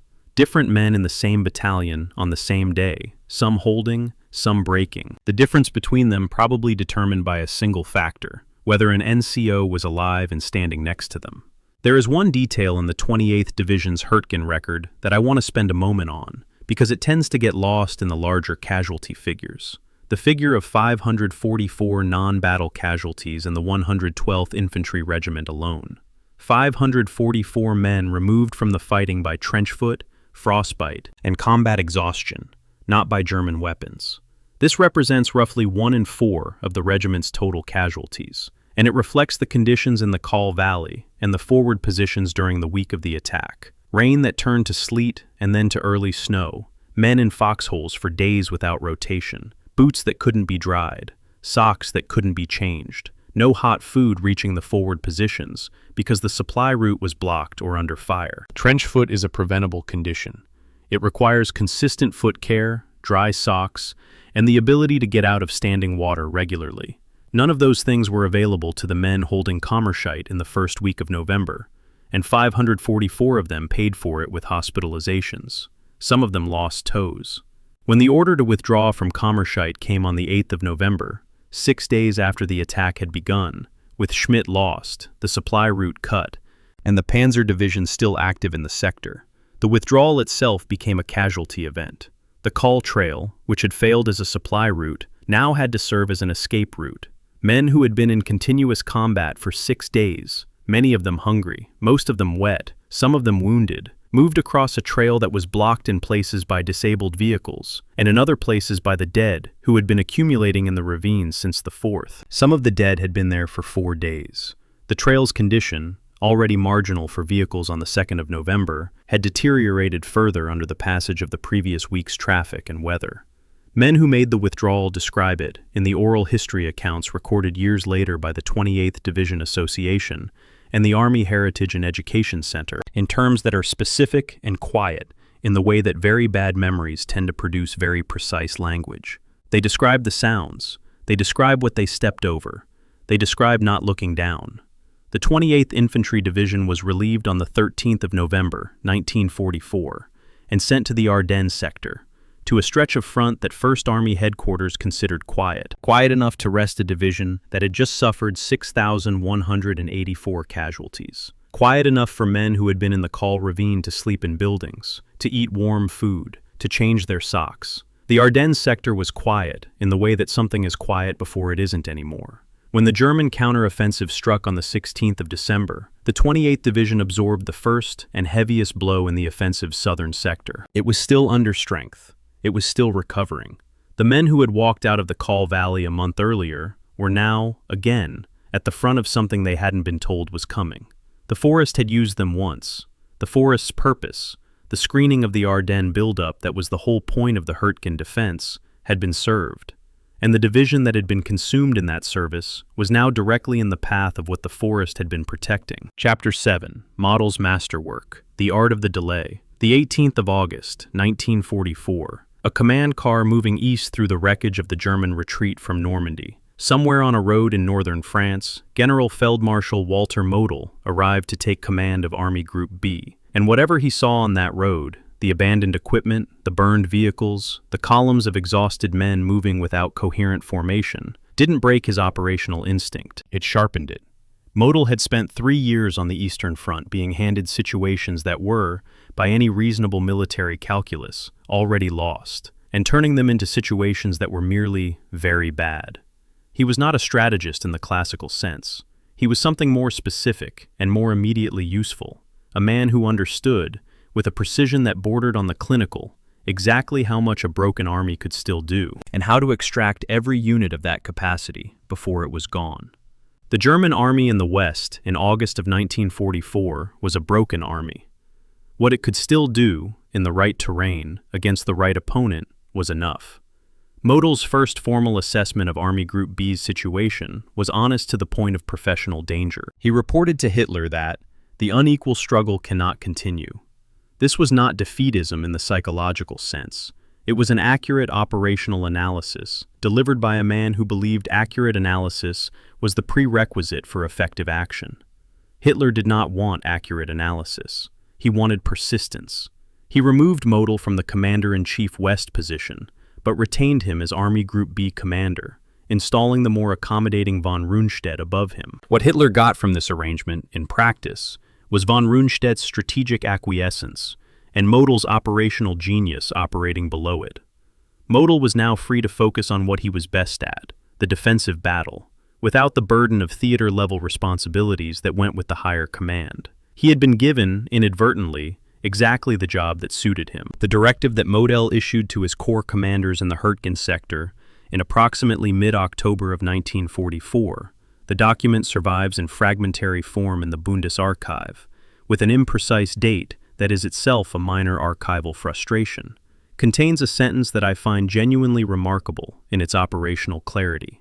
The substance of it, as reconstructed from the fragments and the foreign military studies testimony of his staff officers, was this: the forest must be held not because it has value in itself, but because its loss would expose the right shoulder of a larger operation.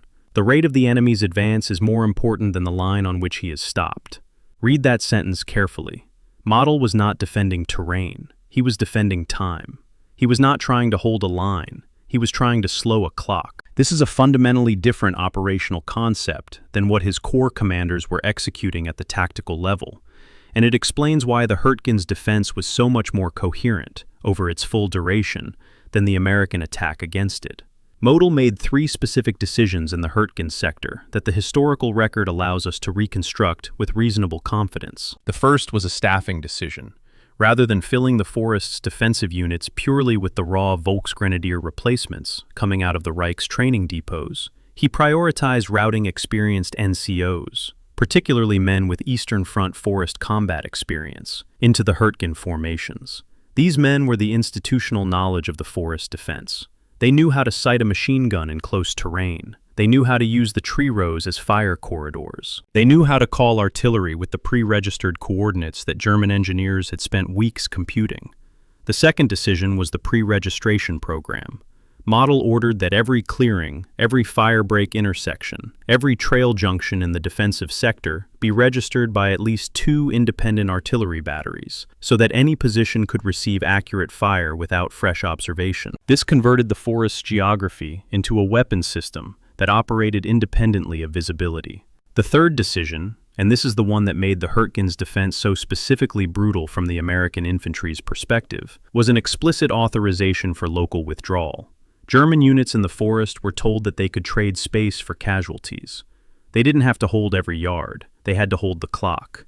The German Chief of Staff of the 7th Army, General Major von Gersdorf, gave a post-war testimony that has been quoted in various forms in several histories of the campaign, but the specific version I find most useful is from the Foreign Military Studies series, the American Army's post-war interrogation program that collected operational assessments from senior German officers. Von Gersdorf said, in response to a question about why he thought the Americans continued attacking directly into the forest, the German command could not understand the reason for the strong American attacks in the Hürtgen Forest.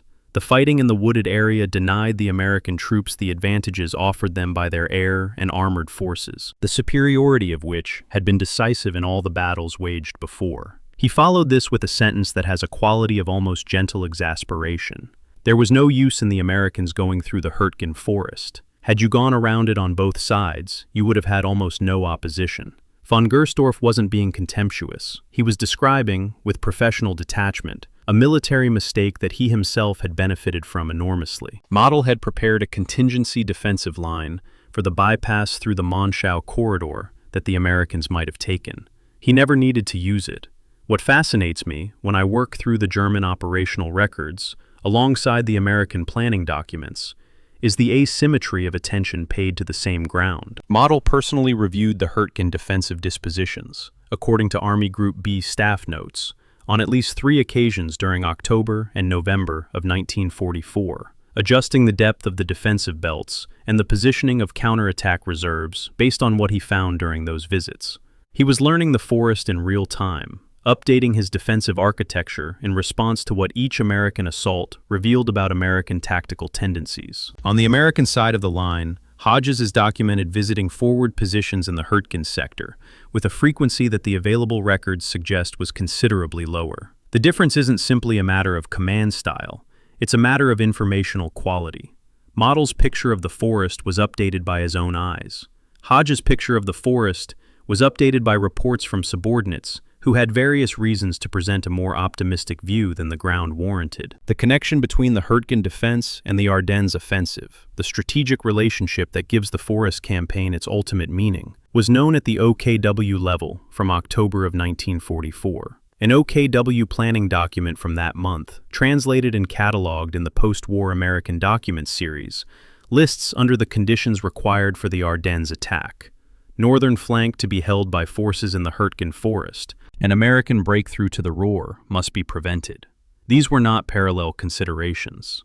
The Hürtgen defense was, from the German operational perspective, phase 1 of the Ardennes preparation. The American soldiers dying in the forest in October and November of 1944 were dying, in a precise operational sense, to buy time for the assembly of the force that would hit the Ardennes on the 16th of December. They didn't know this. Most of the German soldiers defending the forest didn't know the full context either. Model knew, Jodl knew, Hitler knew. The 116th Panzer Division, the formation that broke the 28th Division's hold on Schmidt in early November, is a useful case study in how Model managed his limited mobile reserves during this period. The division wasn't permanently committed to the forest. It was positioned as a counterattack force, moved in and out of the Hürtgen sector, as circumstances required, used to seal American penetrations, and then withdrawn before it could be attrited by sustained defensive fighting. This economy of force management, using armor as a mobile seal rather than as a fixed defender, required a level of operational coordination that was genuinely sophisticated, given the German Army's resource constraints in the autumn of 1944. It also required a commander who trusted his subordinates to hold without the armor until the armor was needed, and who had the operational nerve to keep mobile reserves uncommitted until the critical moment. Model had both. The irony that runs through Model's Hürtgen performance, and it's an irony that only the full arc of the story resolves, is that his success in the forest directly enabled the Ardennes offensive that he himself had argued against. Model believed the large solution, Hitler's plan for a massive breakthrough to Antwerp, was beyond the Wehrmacht's available capacity in late 1944. He had advocated for what German planning documents called the Kleine Lösung, the small solution, a limited counterattack to encircle and destroy the American forces already committed and weakened in the Hürtgen and Aachen areas, a tactical victory achievable with available resources, rather than a strategic gamble requiring resources that didn't quite exist. Hitler overruled him. The Ardennes offensive launched with the force the Hürtgen's defense had bought time to assemble, and when it failed, when the American army, battered as it was, absorbed the blow and held and then counterattacked, the German army in the West had spent the last concentrated reserves it would ever have. Model's masterwork of defensive economy had, by succeeding, fed the larger failure. He had bought 6 weeks. Germany spent them on a gamble that didn't pay off.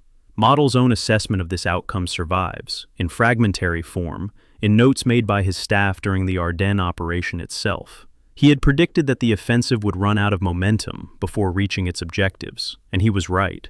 He had argued for the smaller, more attainable goal, and had been overruled. The notes have the quality of a man watching something he foresaw happening as he foresaw it. With a mixture of professional frustration and the particular resignation of someone who has said the thing he needed to say and been ignored. He continued to serve. He continued to fight. The war ended for him, personally, in April of 1945, in a forest in the Ruhr pocket that was, in its way, the final compression of everything the Hürtgen had been about. A German force surrounded, running out of options, in terrain that couldn't save it anymore. Model destroyed his papers and walked into the trees. Chapter 8. The Ammunition Crisis, When Numbers Lie. The 18th of October, 1944. Somewhere in the First Army's rear area, in a supply depot that processed the logistics of an army of hundreds of thousands, a clerk entered a figure in the 1st Army Artillery Section's daily ammunition status log. The entry for 155mm high explosive, the heavy artillery round that was the primary weapon for destroying concrete bunkers, read, on hand, 8,400 rounds, projected 72-hour consumption, 11,200 rounds, shortfall, 2,800 rounds. Below the column, in a different hand, 7th Corps informed. No adjustment to fire plan. 3 lines. The shortfall was acknowledged. Corps was told about it. And the fire plan that required 11,200 rounds was executed with 8,400. The assault continued with roughly 25% less heavy artillery support than its own plan required. Nobody revised the plan. Nobody stopped the assault. The math was known. The assault happened anyway. This moment, and it wasn't a single moment, it was a recurring condition throughout the Hürtgen campaign, is the place where the logistics of the battle connect to the casualties of the battle in a way that the operational histories don't always make explicit. The American Army's tactical doctrine in the Western European theater was built around a specific proposition: artillery suppresses, infantry advances. The proposition was valid. From Normandy through the August breakout and the dash across France, the combination of overwhelming artillery preparation and then rapid infantry exploitation had repeatedly broken German defensive positions that might otherwise have held indefinitely. The problem in the Hürtgen Forest was that the artillery suppression half of the proposition wasn't being delivered at the levels the doctrine required, because the ammunition to deliver it at those levels was not consistently available, and the infantry was advancing anyway. To understand why the ammunition wasn't there, you have to go back approximately 2 months before the Hürtgen's opening engagements. In early September of 1944, as the Allied armies were pressing against the German border, General Bradley reduced the First Army's daily supply allocation from 5,000 tons to 3,500 tons per day. The reduction was made to accumulate gasoline reserves for Patton's Third Army advance to the east. This was an operational priority decision. Patton's advance was considered the more mobile, more strategically promising axis at that moment, and it was defensible in the context of the broader campaign. But its effect on the First Army's artillery stockpile was specific and calculable. At the reduced allocation rate, accounting for the prioritization of gasoline over artillery shells, the First Army was receiving somewhere between 60 and 70% of the ammunition it needed to support sustained offensive operations against fortified positions. This shortfall began in early September. The Hürtgen battle began on the 19th of September. The two facts are not unrelated. The transportation system that was supposed to move supplies from the Normandy beach depots to the front, the Red Ball Express, operating approximately 6,000 trucks on a continuous loop over more than 300 miles of road, was, by October of 1944, showing the strain of 2 months of continuous operation. Truck maintenance degradation had reached a point where approximately 25% of Red Ball vehicles were non-operational on any given day. The trucks that remained operational were prioritized in the allocation decisions made at the transportation corps level for lighter and higher value loads, gasoline, medical supplies, communications equipment, over the heavier, bulkier artillery shells. This made operational sense in a narrow logistics efficiency frame, more gasoline moved per truck mile than shells. It made less sense in the context of an army trying to assault fortified positions with insufficient heavy fire support. Artillery ammunition was consistently near the bottom of the priority list when the trucks were loaded. The fire plan for Operation Queen, the November 16th air-ground assault that was supposed to replicate the Cobra breakout from Normandy, called for a sustained barrage at rates that would require, across the full First Army front, approximately 140,000 rounds of mixed calibers over 8 days. When I was working through the 7th Corps artillery log for the pre-Queen period and cross-referencing it against the supply records from the same period, I found a discrepancy between the planned rates and the available stockpile that was roughly 30%, meaning the fire plan was written for an ammunition stockpile that didn't exist. The fire plan was not revised. Individual artillery battalions, according to their own records, managed the shortfall informally. Battery commanders allocated their available ammunition across their mission requirements and executed what they could execute, which was not what the fire plan called for. This informal rationing was invisible in the official record because it happened at the battery level rather than at the corps level, and battery-level ammunition management wasn't the kind of thing that made it into the weekly summaries that went to Hodge's headquarters. The fire plan looked complete on paper. On the ground, guns were firing fewer rounds per mission than the missions required. There is a specific technical reason why artillery under suppression was particularly lethal in the Hürtgen, and it has to do with the geometry of bunker suppression. A concrete bunker of the west wall type, 7-foot roof, 4-foot front wall, 1.2-meter rear wall, required a direct hit from a 155mm shell at near zero obliquity for structural damage. Near-miss rounds in the 5 to 10-meter range would produce noise, concussion, and flying debris, but would not penetrate. For a bunker to be functionally suppressed, meaning its occupants were unable to man their weapons, by near-miss fire required a concentration of approximately 1 round per 100 square meters of the target area, sustained continuously for the duration of the infantry assault. Below that density, German defenders in bunkers could wait out the barrage and return to their weapons before American infantry reached them. The Queen bombardment's bomb density against forward German positions, most of which fell 2 miles or more behind the front line due to the safety restrictions imposed after Cobra, was, against the actual forward defensive positions, effectively zero. The German soldiers in their bunkers on the morning of the 16th of November heard heavy explosions in the rear areas. They returned to their weapons when the explosions stopped. The American infantry came over the ridge. What I find most striking, when I set the fire plan documents against the ammunition records, and then against the casualty reports for the post-Queen assaults, is a pattern of institutional non-acknowledgement that runs through every level of the command. The ammunition shortfall was known at the artillery section level.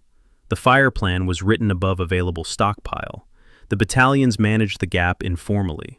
The after-action assessment of Queen's effectiveness, written at the 1st Army level, described the bombardment as having significantly disrupted German communications and reduced artillery effectiveness.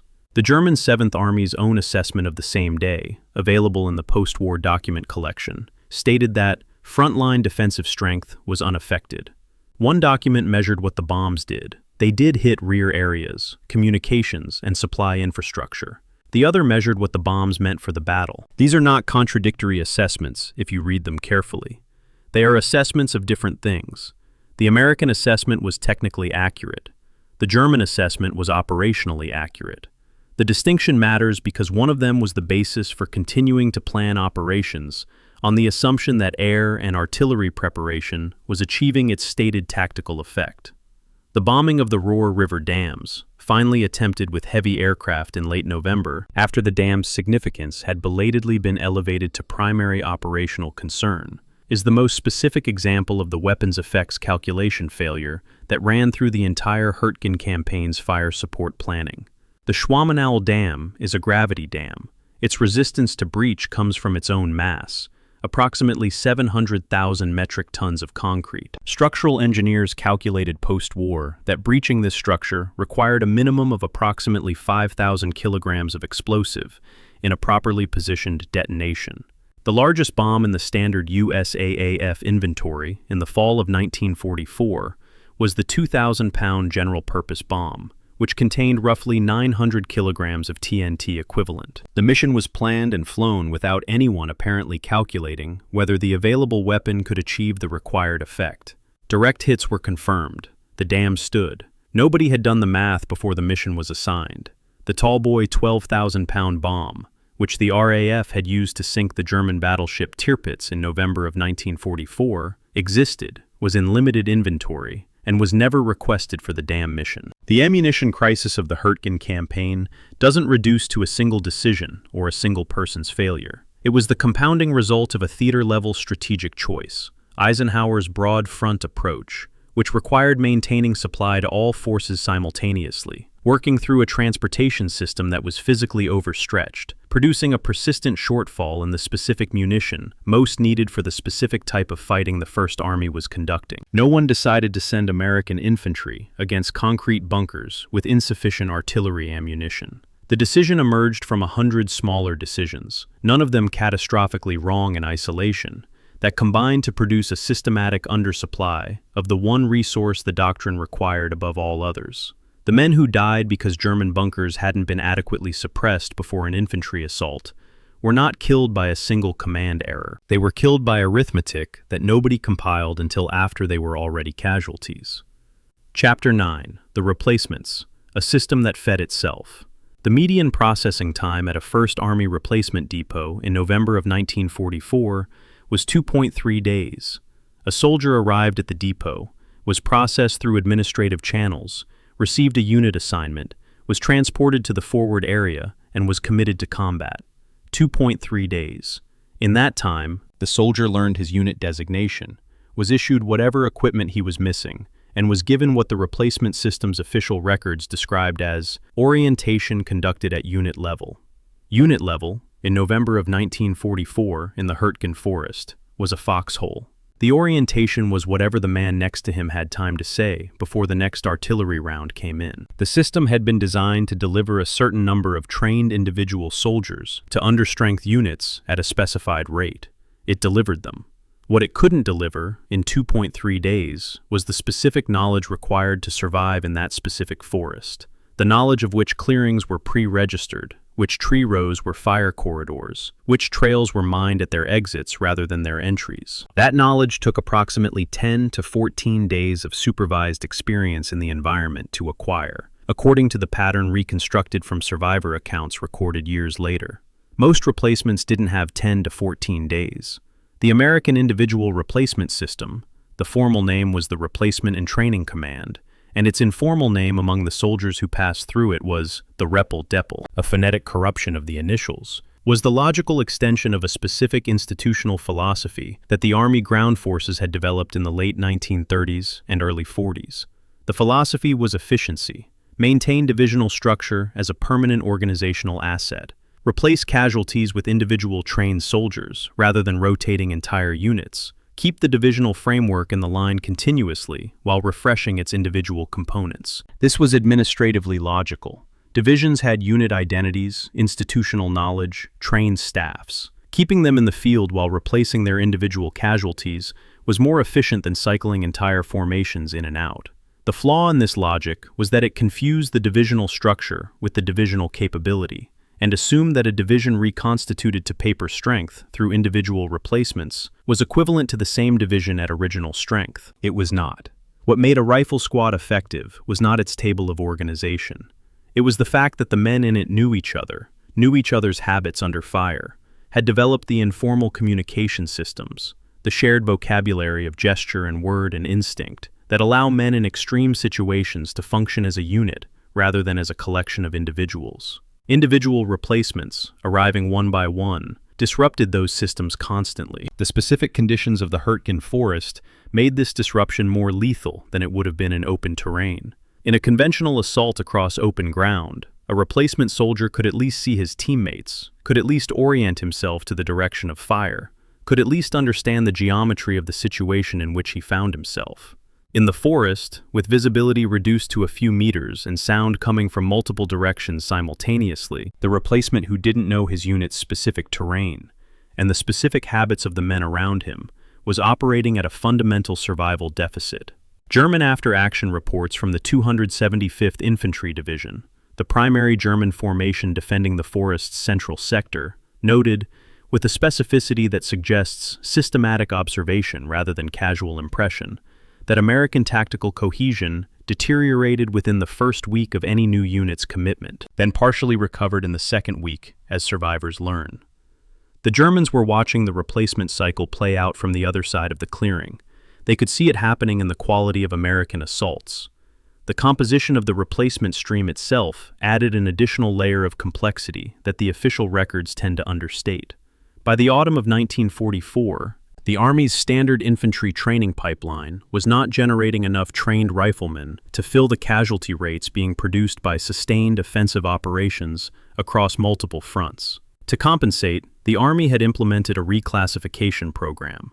Soldiers serving in overstrength or reduced priority specialties, anti-aircraft crews whose missions had declined as the Luftwaffe was suppressed, aviation ground personnel, naval administrative staff, rear echelon logistics clerks, were reclassified as infantry and channeled into the replacement system. Some of these men had never fired a rifle beyond basic qualification. Some had never been in a forward area. They were given whatever additional infantry training time the schedule permitted, which varied widely, and then processed through the Repel-Depel system into rifle squads in the Hürtgen Forest.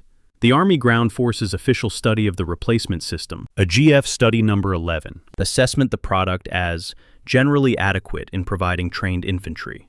A survey of combat veterans conducted by the Research Branch of the Special Services Division in 1945, a survey whose findings were not widely distributed in official channels because they were considerably more damning than the official study, found that 62% of rifle company veterans rated their replacements as inadequately trained for the conditions they faced. The official study and the veterans survey are describing the same replacements. They reach opposite conclusions. There is a mathematical dimension to the replacement system's effect on the Hürtgen that I think is worth spending a moment on, because it illustrates something about the nature of the attrition being produced. The 4th Infantry Division entered the Hürtgen for its November commitment at roughly its authorized strength. In 13 days of fighting, it suffered 4,053 battle casualties and an estimated 2,000 non-battle casualties, approximately 6,000 total. The division's authorized strength was approximately 15,000.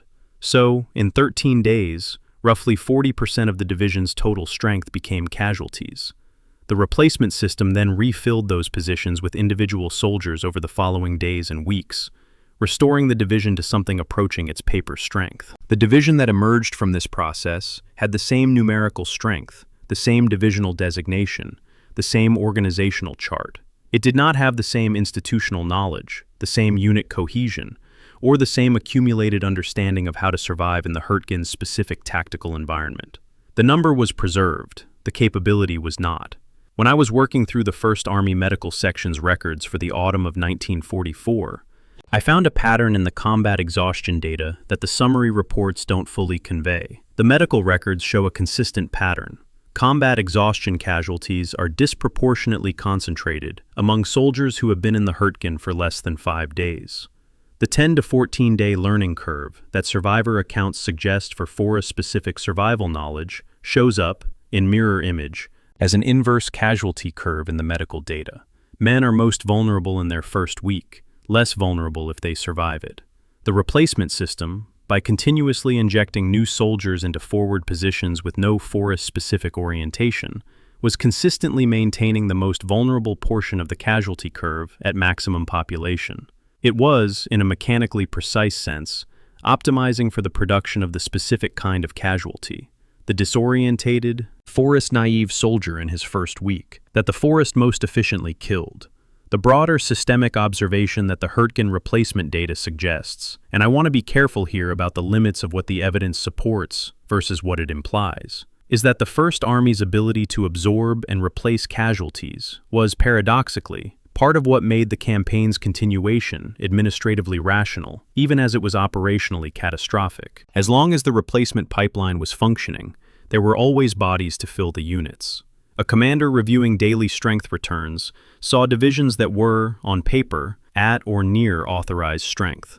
What the strength return didn't show was the qualitative degradation that the replacement cycle was producing. The progressive loss of experienced NCOs who couldn't be replaced by reclassified anti-aircraft crewmen. The disruption of the informal unit cohesion networks that made the squad, rather than the individual, the atomic unit of combat effectiveness. The numbers looked sustainable. The capability was being consumed. I think about this specifically when I read the account of the 1st Battalion, 22nd Infantry's experience at Marode on the 29th and 30th of November, 1944. 2 companies of the 1st Infantry Division's 26th Infantry captured the village of Marode on the forest's northeastern edge, were cut off, and were destroyed in a German counterattack. More than 300 soldiers of the 1st Division died on those 2 days. The division's after-action analysis identified failure of unit cohesion under armored pressure as a contributing factor. The same analysis noted that both companies contained a high proportion of recent replacements. This is not a simple causal claim. Many factors contributed to Marode, but it is a data point consistent with the pattern that runs through the entire Hürtgen campaign. Units with high replacement concentrations failed more frequently under the specific pressures the forest imposed than units with more stable personnel. The pattern was visible in the records. It was not systematically addressed. The German response to this pattern is documented in their unit records, with a specificity that suggests it was being actively exploited rather than passively observed. The 275th Infantry Division's operational guidance for November of 1944, reconstructed from the partial records available in the Bundesarchiv, emphasized timing counterattacks to coincide with the arrival of American replacement units in forward positions, because these units were most vulnerable in their first days. This wasn't coincidence. German forward observers and patrol activity were tracking American unit reliefs, identifying when a fresh replacement-heavy unit had moved into the line, and scheduling counterattack activity accordingly. The Germans had turned the American replacement system's vulnerability into an operational targeting cycle.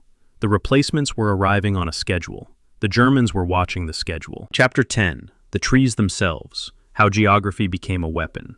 There is a document in the Bundesarchiv's military records collection, a pioneer battalion report filed by German engineer units of the 275th Infantry Division in late September of 1944, that catalogues, by grid square, the obstacles emplaced in the division's sector of the Hürtgen Forest.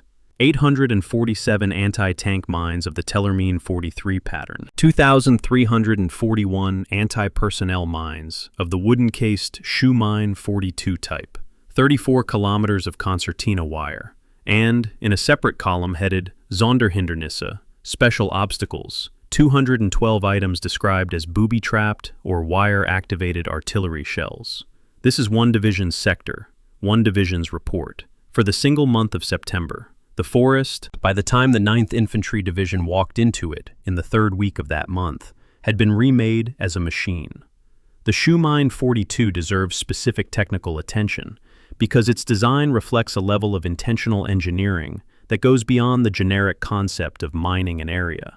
The mine is a birch plywood box, approximately 20 centimeters by 10 centimeters by 8 centimeters, containing 200 grams of TNT under a pressure-sensitive wooden plate. It detonates under approximately 7 kilograms of pressure, the weight of a human foot in a boot, reliably, but not the weight of forest debris falling in wind, which would produce false detonations that revealed the field's location. Its wooden construction generates no metallic signal detectable by the standard American mine detector in use in 1944, the AN/PRS-1. The mine was selected by German engineers for this specific acoustic and electromagnetic neutrality. They knew what detection equipment the Americans were carrying. They designed around it.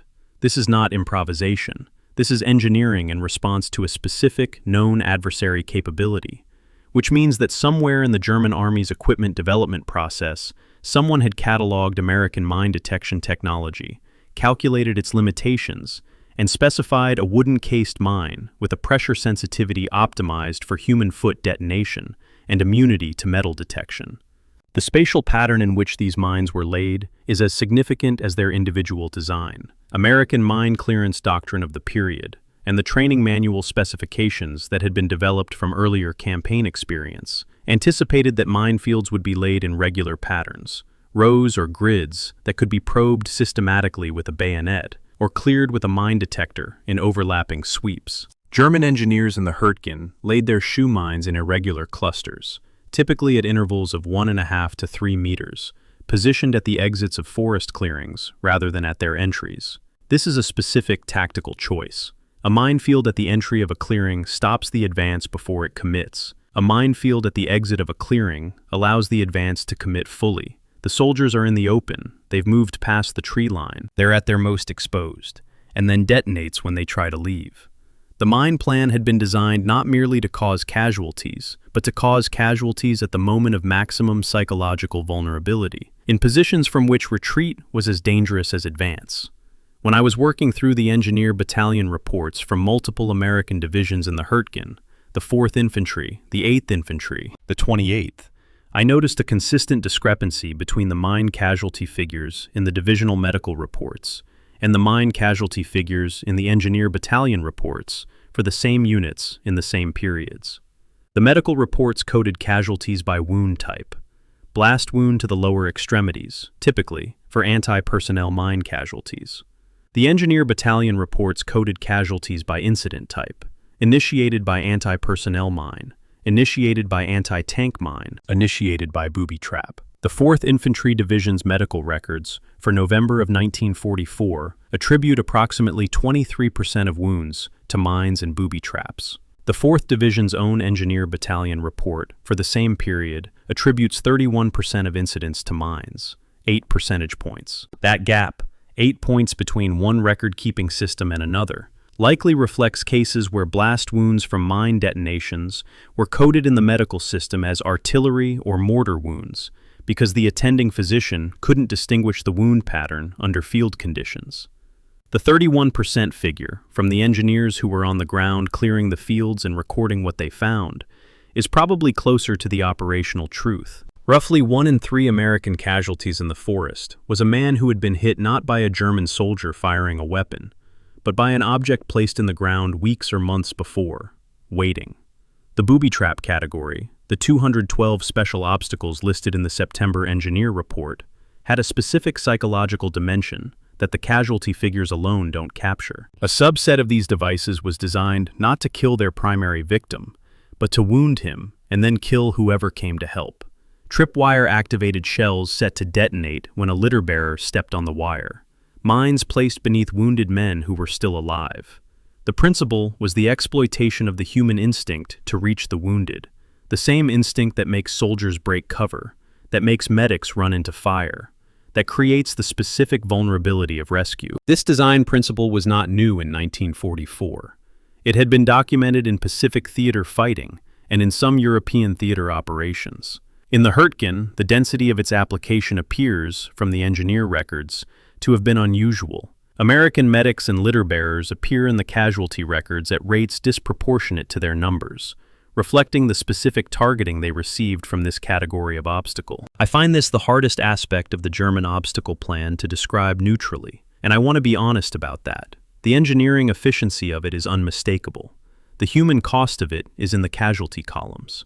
The Tellermine 43, the anti-tank mine cataloged in the engineer report, was a pressure-activated device containing approximately 5.5 kilograms of TNT under a circular plate roughly 30 centimeters in diameter. Its activation threshold was approximately 180 kilograms of pressure, calibrated to defeat the track and running gear of the full range of Allied armored vehicles, rather than detonating prematurely under foot traffic. In the forest terrain, where tank movement was constrained to the few trafficable trails and logging roads, Tellermine fields on these routes were not defensive in the general sense. They were specifically targeted at the armor that was the Americans' principal advantage over German infantry in close terrain. A single disabled tank on a forest trail blocked everything behind it.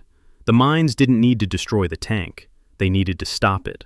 In the Kall trail disaster, as this series has already examined, the effect of track failure on a Sherman on a critical bend in the trail had operational consequences far larger than the loss of a single vehicle. The mine plan had anticipated this. The trail's geometry had been mapped. The most damaging point to disable a vehicle, the point at which recovery would be most difficult and blockage most complete, had been identified and mined accordingly. Engineers clearing mined ground in the Hürtgen described a process that was, in their own words and in the records they kept, physically and psychologically exhausting, in a way different from combat.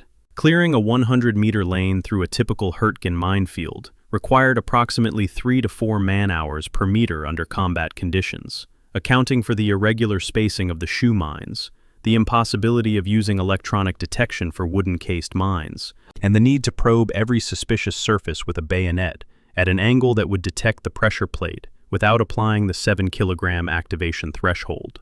In frozen ground, and the Hürtgen's ground was beginning to freeze by late November, the probe met resistance at multiple points that weren't mines. Roots, stones, ice-hardened debris. Every anomaly required investigation. In a sector with active enemy artillery, the engineer working the probe was lying on ground he didn't know was safe, while shells were falling in the canopy above him.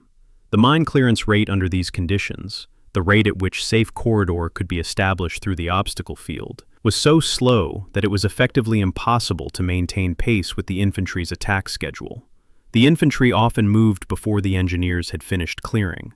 They found the mines the other way. The German mine and obstacle system in the Hürtgen was not improvised. This is the point that I keep returning to when I work through the engineer documentation, because the standard narrative of the Hürtgen tends to present the German defense as the product of terrain and German soldier quality, as though the forest's lethality were a natural feature that the defenders merely occupied.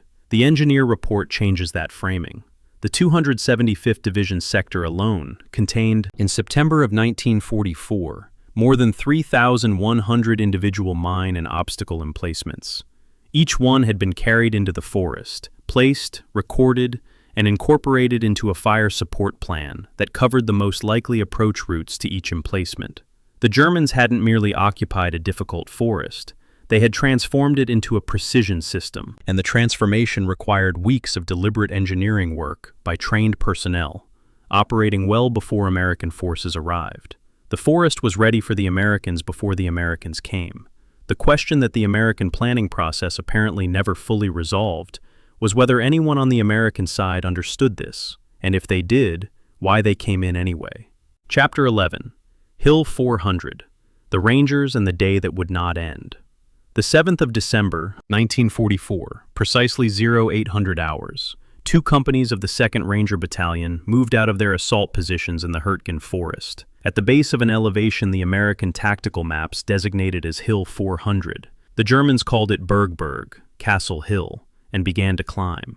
The hill rose roughly 100 meters above the surrounding forest floor, its slopes covered in the same dense spruce that characterized the entire sector, its summit offering, to whoever held it, observation over a wide arc of the forest and the approaches to the Ruhr Plain. It had changed hands not at all in the preceding months, which is to say, the Germans had held it continuously, and the Americans had looked at it on their maps, and noted that it would need to be taken.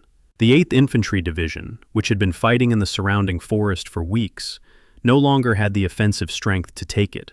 Lieutenant Colonel James Rudder, commanding the 2nd Rangers, had been offered the mission as a corps-level resource.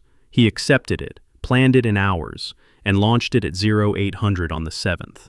The Rangers took the hill in approximately 30 minutes. Holding it would take 48 hours, and cost 163 of the 225 men who went up. Rudder is a figure who appears in popular accounts of the Second World War, primarily in connection with Pointe du Hoc, the Normandy cliffs his Rangers scaled on the 6th of June, 1944, under fire, with grappling hooks and rope ladders, in one of the most physically demanding combat actions of the entire European campaign.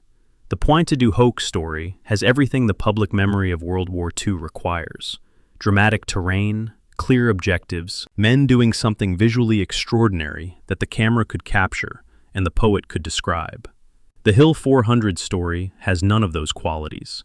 It's a hill in a dark forest in December, and what happened on it is difficult to describe in a way that communicates its meaning without reducing it to numbers.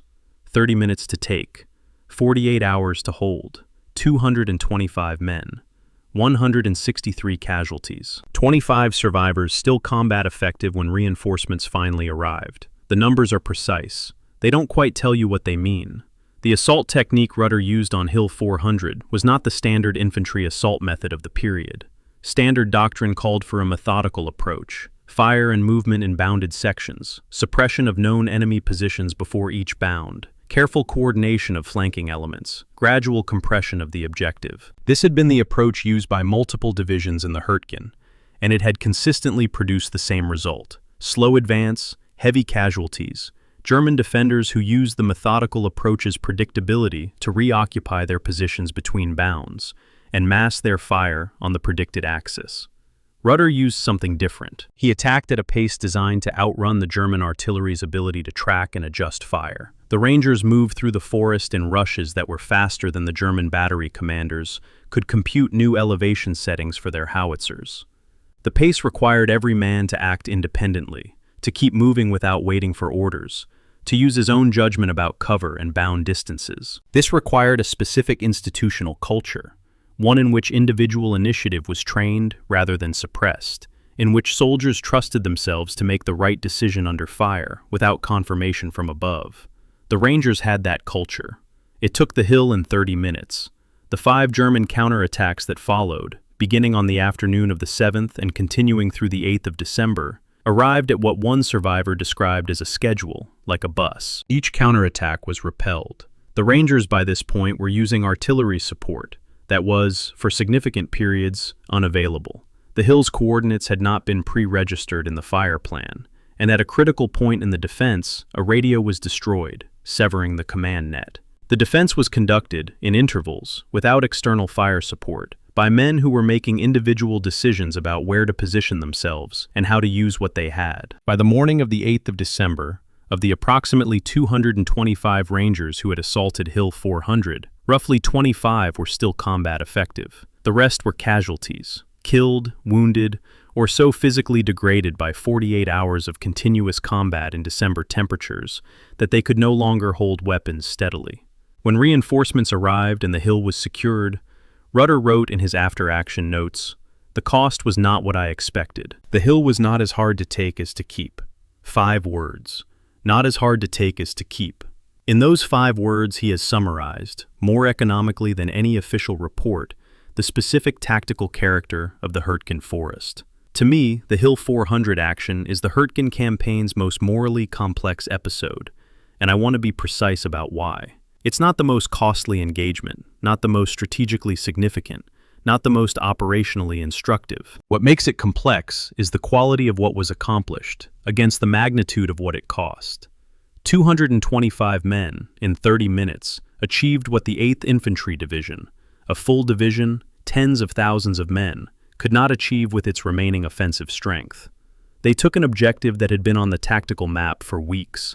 They held it against 5 counterattacks, and the cost, 163 casualties from 225 men, a 72% casualty rate, was not the result of poor planning, insufficient preparation, or command failure. It was the result of doing the right thing in the right way, in a place where the right thing was genuinely, inherently costly. The hill needed to be taken. The Rangers took it. The price was what it was. Rudder had led from a forward position throughout the assault and the defense. This was characteristic of his command style, documented in multiple accounts from his subordinates, and it was part of what held the Ranger companies together during the counterattack phase when the command net was degraded. A commander who is physically present in the defended position doesn't need a functioning radio to communicate. His presence is the communication. In the 2001 Army War College study of Hürtgen command failures, a document that is, as this series has noted, unusually candid for institutional military literature, the study observes, in passing, that documented instances of division commanders walking the ground in the Hürtgen Forest are relatively few.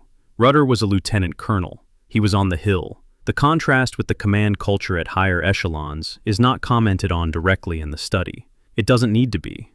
The 2nd Ranger Battalion that emerged from Hill 400 was, in practical terms, a platoon wearing a battalion's designation. Its reconstitution would require time that the Hürtgen's closing phases didn't fully provide. The battalion that crossed the Ruhr in early 1945 shared almost nothing in personnel terms with the battalion that had stormed Pointe du Hoc 7 months earlier. In an institution like the Rangers, where the specific culture, the individual initiative, the offensive orientation, the physical and psychological standards that produce the specific quality of soldier that took Hill 400 in 30 minutes, is built over years of deliberate selection and training. The loss of that institutional culture in a single 48-hour engagement on a hill in a German forest represents a cost that doesn't appear in casualty figures. You can replace the bodies.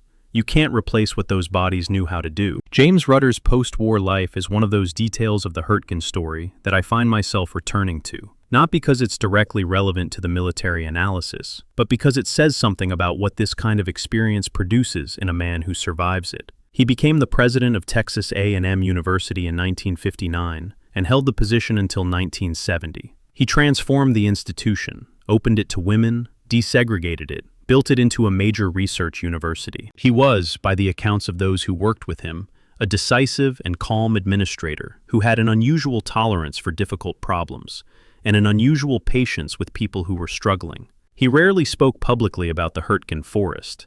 He spoke about Pointe du Hoc when people asked about his war. The choice of what to talk about and what to keep quiet is itself a kind of testimony. The hill is still there, in the forest southeast of Aachen. The bunker positions on its summit are still visible to a trained eye, overgrown but not erased. The forest has grown back around the cleared areas from the battle. There is no major memorial at Hill 400. There are small markers, as there are throughout the Hürtgen, placed by German and American preservation groups over the decades. The Defense POW/MIA accounting agency has worked the surrounding area in its ongoing recovery effort. The forest keeps these things quietly, without announcement, in the specific way that places remember what happened in them, not through commemoration, but through the physical persistence of the ground itself. 25 Rangers held that hill until reinforcements came. The hill held everything else. Chapter 12. The Dam They Never Took. The 3rd of October 1944. In the 1st Army's G2 intelligence section, a clerk entered an item in the periodic report for that date. The item read, in the dry language of intelligence summary, the Schwamenau Dam on the Rohr River, located in the Eifel region east of the forest, was a potential flooding threat if controlled by enemy. The threat level assigned to this item was secondary. The entry was filed. The report was distributed. The campaign to clear the Hürtgen Forest continued on its existing axis toward the town of Schmidt and the road network south of Aachen, without any modification to account for the dam's existence. 37 days later, on the 9th of November, the same dam appeared in the 1st Army's intelligence summary, with its threat level reclassified to primary operational concern. Nothing had changed about the dam. Nothing had changed about the Germans' control of it. What had changed was that someone in the intelligence section, or at the corps level, had finally worked through the hydraulic implications of the Germans holding a dam with 81 million cubic meters of water behind it, directly above the river the Americans intended to cross. The Schwamenau is a gravity dam, and the phrase gravity dam requires a moment of explanation, because the engineering specifics matter for understanding both why it was so difficult to destroy and what the Germans were able to do with it at the campaign's end. A gravity dam resists the pressure of its reservoir purely through its own weight. It is, essentially, a very large, very precisely shaped mass of concrete placed across a river valley, heavy enough that the water behind it cannot push it over or slide it. The Schwamenau was approximately 77 meters high and 325 meters wide at its crest. Its total mass was approximately 700,000 metric tons of reinforced concrete. To breach this structure, to create a hole large enough to release the reservoir in a destructive flood, required destroying a significant cross-section of that mass. The largest bomb in the standard American Army Air Force's inventory in the autumn of 1944 was the 2,000-pound general-purpose bomb, containing roughly 900 kilograms of TNT equivalent. Structural engineers calculated, in the post-war assessments of the bombing campaign, that breaching the Schwamenau required a minimum of approximately 5,000 kilograms of explosive in a properly positioned detonation. The available weapon was approximately 5.5 times too small. The bombing missions against the Schwamenau in late November of 1944 achieved direct hits. This is documented in the post-mission reconnaissance photography and in the USAAF mission reports. The dam did not breach. The post-mission analysis concluded that damage to the spillway section was observed, but structural integrity was maintained. This was accurate as a technical description and catastrophically insufficient as an operational outcome. The dam still stood. The Germans still controlled it. The flood threat that had been classified secondary in October and primary in November remained unresolved. The missions had been flown. The bombs had been dropped. The hits had been recorded, and nothing of operational significance had changed. Nobody had calculated, before the missions were assigned, whether the bombs available could achieve the effect required. The RAF had the Tall Boy, a 12,000-pound deep penetration bomb specifically designed for hardened targets. the weapon that had sunk the German battleship Tirpitz off the Norwegian coast in November of 1944. The tall boy existed. It was in limited inventory. It was never requested for the dam mission. This is not hindsight criticism of a decision made under fog of war. It is a description of a targeting process that skipped the step that asks, can the weapon we have do what we need done? There is a specific historiographical debate about when the American command understood the dam's significance, and it's worth dwelling on because the two primary sources, Bradley's memoir and the G2 periodic report series, are directly contradictory in a way that rarely happens so cleanly in this kind of historical comparison. Bradley's memoir, A Soldier's Story, published in 1951, states that the dam threat had been consistently monitored throughout the fall campaign. The G2 periodic report series, which was classified until the 1980s and is now available through the National Archives, shows the dam rated secondary in early October, absent from several subsequent summaries, and then suddenly elevated to primary concern in early November. The reports are the contemporaneous record. The memoir is the retrospective account of a man who had strong reasons to present his command decisions favorably. Between these two sources, I find it difficult to read Bradley's memoir passage on this subject without a degree of professional discomfort. The reports say something different, and the reports were written at the time, and Bradley presumably knew they existed. I want to be fair to the complexity of this situation, because I think the easy version of the dam story, generals stupidly ignoring an obvious threat, is less accurate than the more difficult version, which is that the dam's significance was a genuinely non-obvious deduction from available information, until someone worked through the hydraulics. The Roer River is not an enormous river. Its normal flow is unremarkable. The threat that the Schwammenau represented, that German engineers could manipulate the discharge rate to maintain a controlled flood that would keep the Roer uncrossable for weeks rather than hours, required a specific kind of engineering analysis that was not, apparently, conducted until late in the campaign. The secondary classification in October may have reflected genuine uncertainty about the dam's operational significance rather than simple negligence. What's harder to excuse is the gap between recognizing the threat in early November and doing something effective about it. The ground assault on the dams was ordered on the 13th of December, approximately 5 weeks after the dam was elevated to primary concern. By the 13th of December, the Hürtgen campaign had approximately 72 hours before the Ardennes offensive would change everything. The 78th Infantry Division, the Lightning Division, ultimately captured the Schwammenau Dam on the 10th of February, 1945, after an assault that began on the 5th of February. The division's after-action report for this period describes a capture achieved after hard fighting, with the dam structure intact. However, the report also records that before American troops could reach the dam's discharge control mechanisms, German engineers had partially destroyed the sluice gates and discharge valves. Not a demolition sufficient to breach the structure, but sufficient to cause an uncontrolled outflow that raised the Roer River downstream to flood stage and kept it there for approximately 13 days. The flood was not catastrophic in the way a structural breach would have been. It was, in engineering terms, a controlled partial release that produced a sustained obstacle rather than a single destructive event. American forces had the dam. German engineers, in their final hours over it, had used it as a weapon anyway. Operation Grenade, the 9th Army's crossing of the Roer, was delayed for nearly 2 weeks.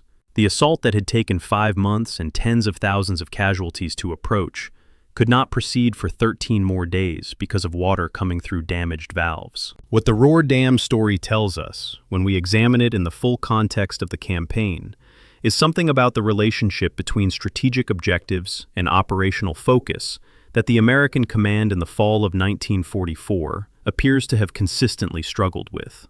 The dams were the only strategic objective that could have justified the Forest campaign in the terms the American command had articulated for it. The First Army needed to cross the Roer, and the Germans controlling the dams made a Roer crossing dangerous as long as the dams remained in German hands. This was the logic. The Forest was entered, and division after division was consumed in it, in pursuit of this logic. But the logic required, at minimum, a plan to actually neutralize the dams, whether by ground assault, by aerial bombardment with weapons adequate to the task, or by a flanking approach that would have threatened the dams without requiring direct penetration of the forest's central sectors. None of these plans were pursued with the urgency the stated objective demanded. The dams were the reason. The reason was not treated as the priority. The 81 million cubic meters of water behind the Schwamenau Dam represents, in pure physical terms, a force that dwarfs anything either army deployed in the Hürtgen Forest. Released suddenly, it would have flooded the lower Ruhr Valley to depths of 2 to 3 meters across a front of roughly 25 kilometers, transforming the terrain that American forces needed to cross into a temporary lake. The Germans never released it this way, probably because the engineering capacity for a controlled, complete release was beyond what their remaining engineering force could accomplish in their final days of control. But the threat was real from October of 1944 until February of 1945.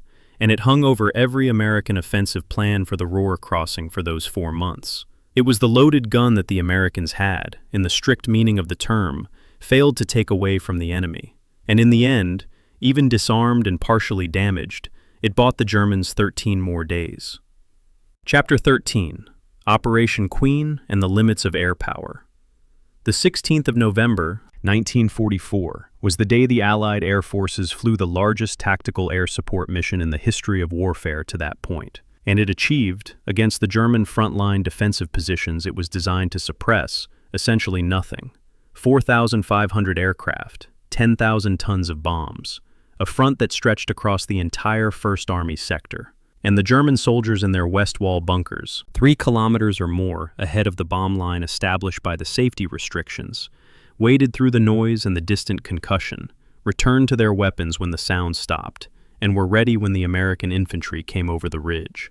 The operation was called Queen.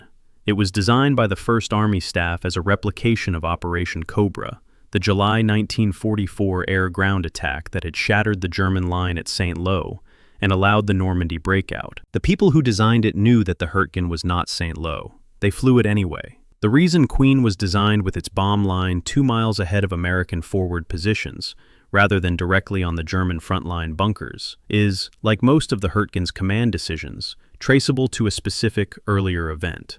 On the 25th of July, 1944, during Operation Cobra, American heavy bombers short-dropped a portion of their bomb loads on American forward positions. 111 American soldiers were killed, including Lieutenant General Leslie McNair, the highest-ranking American officer killed in the European theater. The incident produced an institutional response of considerable force. The Army Air Forces established mandatory safety exclusion zones for all subsequent air-ground operations, prohibiting bomb release forward of a specified line, calculated to ensure that any short drop would fall on empty ground rather than on friendly forces. The specification was written in the aftermath of a genuine catastrophe. It was rational in its intent. In the specific tactical geography of the Hürtgen Forest, where the German frontline bunkers were the targets, and those bunkers were less than 3 kilometers from American positions, the 2-mile safety offset placed the effective bomb zone entirely in the German rear area. The safety restriction designed to prevent Cobra from happening again ensured that Queen's bombs would not fall where the German defenders were. The German 7th Army's operational record for the 16th of November, 1944, the day Queen was flown, contains an entry that is, in its specificity, more useful than the American assessments of the mission's effectiveness. The entry notes, heavy bombing in rear areas, communications temporarily disrupted, several artillery battery positions damaged, forward defensive strength unaffected. Forward defensive strength unaffected. This is not a triumphal entry. It is a matter-of-fact operational assessment by a command that had, apparently, anticipated the approximate shape of the American bomb pattern and had confidence in its forward position's ability to survive it.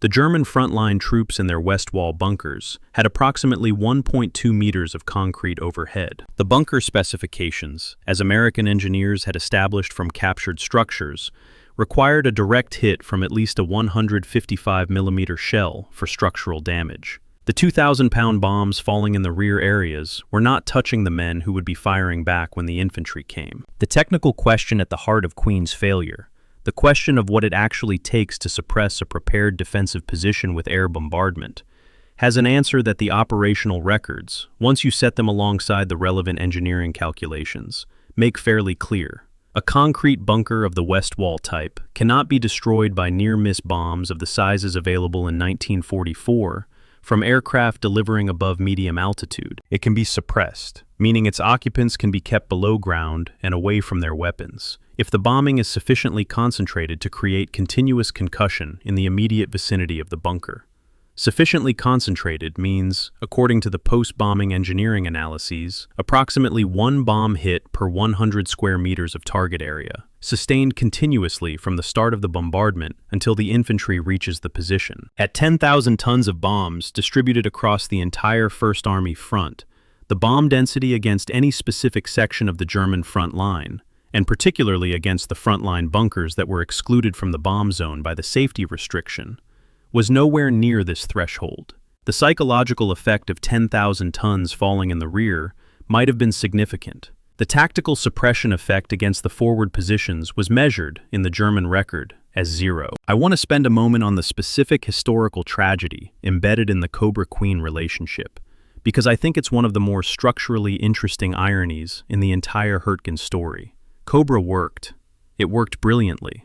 The combination of heavy air bombardment and immediate infantry exploitation shattered the German line at Saint-Lô and produced the breakout that liberated France. The reason it worked was, partly, that the bombs fell close enough to the German forward positions to destroy or suppress them before the infantry attacked. The friendly fire short drop that killed McNair was the cost of that proximity. The safety restriction that responded to McNair's death ensured that subsequent air-ground operations would not repeat the proximity. It also ensured that they would not repeat the effectiveness. Cobra created the conditions for Queen to be ordered. Cobra's cost created the conditions for Queen to fail. The response to a tactical success that produced friendly casualties was a set of restrictions that prevented the success from being replicated while preserving the appearance of the same operation. The First Army's post-Queen assessment, a classified document prepared at the Army level, not widely distributed and not reflected in the higher-level summaries, concluded that the operation had achieved its stated communications and logistics interdiction goals, but failed to achieve tactical suppression of forward German defensive positions. This is an honest assessment. It's in the archive. It was not translated into a revised operational approach. The next day, the infantry attacked on the same axis, against the same bunkers, with the same artillery support levels, producing the same results as the weeks preceding Queen had produced. The 22nd Infantry Regiment crossed the Rodervay stream on the 16th of November and climbed toward the Roer Plain. In 3 days, it lost all 3 battalion commanders. In 5 days, its rifle companies had lost more than 40% of their strength. In 18 days, it had suffered 2,806 casualties to advance 6,000 yards, approximately 300 yards per day, 1 soldier for every 2 yards of ground. There's a specific detail in the German response to Queen that appears in the captured German logistics records, and that I've not seen discussed in the standard operational histories. The pre-positioned reserve artillery. The German batteries in the Hürtgen sector had, in preparation for an expected major air attack, positioned replacement gun tubes and carriages in underground shelters at their battery sites. When Queen's bombs damaged several rear area battery positions, German engineers moved replacement equipment into the damaged positions within approximately 72 hours. The batteries were back in action within 3 days of the attack. This pre-positioning, which required anticipating an air attack of roughly the right scale and timing it against the German engineering capacity to respond, suggests that the German 7th Army expected something like Queen and had made reasonable preparations for it. The intelligence for this preparation would have come, at least partly, from the pattern of American activity in the preceding weeks, the accumulation of supplies, the movement of air support units, the pattern of reconnaissance flights. German intelligence was watching what the Americans were doing, and what they saw gave them enough time to get the spare gun tubes underground before the bombing began. The lesson that Queen was supposed to teach, and didn't in the immediate operational context, was a version of the lesson that the Hürtgen kept trying to deliver throughout its 3-month duration. The tactical tools that had made the American army so effective in open terrain were not, without modification, adequate for the specific conditions of fortified forest defense. Air power was decisive when it could see its targets and fly close enough to the front line to hit them. In the Hürtgen, the forest degraded air observation, the weather-degraded air operations for days at a time, and the safety restrictions, entirely rational in their origin, kept the bombs away from the positions that needed to be hit. Artillery was decisive when observers could see the fall of shot and adjust fire accurately. In the forest canopy, ground observers could see perhaps 50 meters, and the adjustment process became, in many situations, fire from a map rather than fire from observation.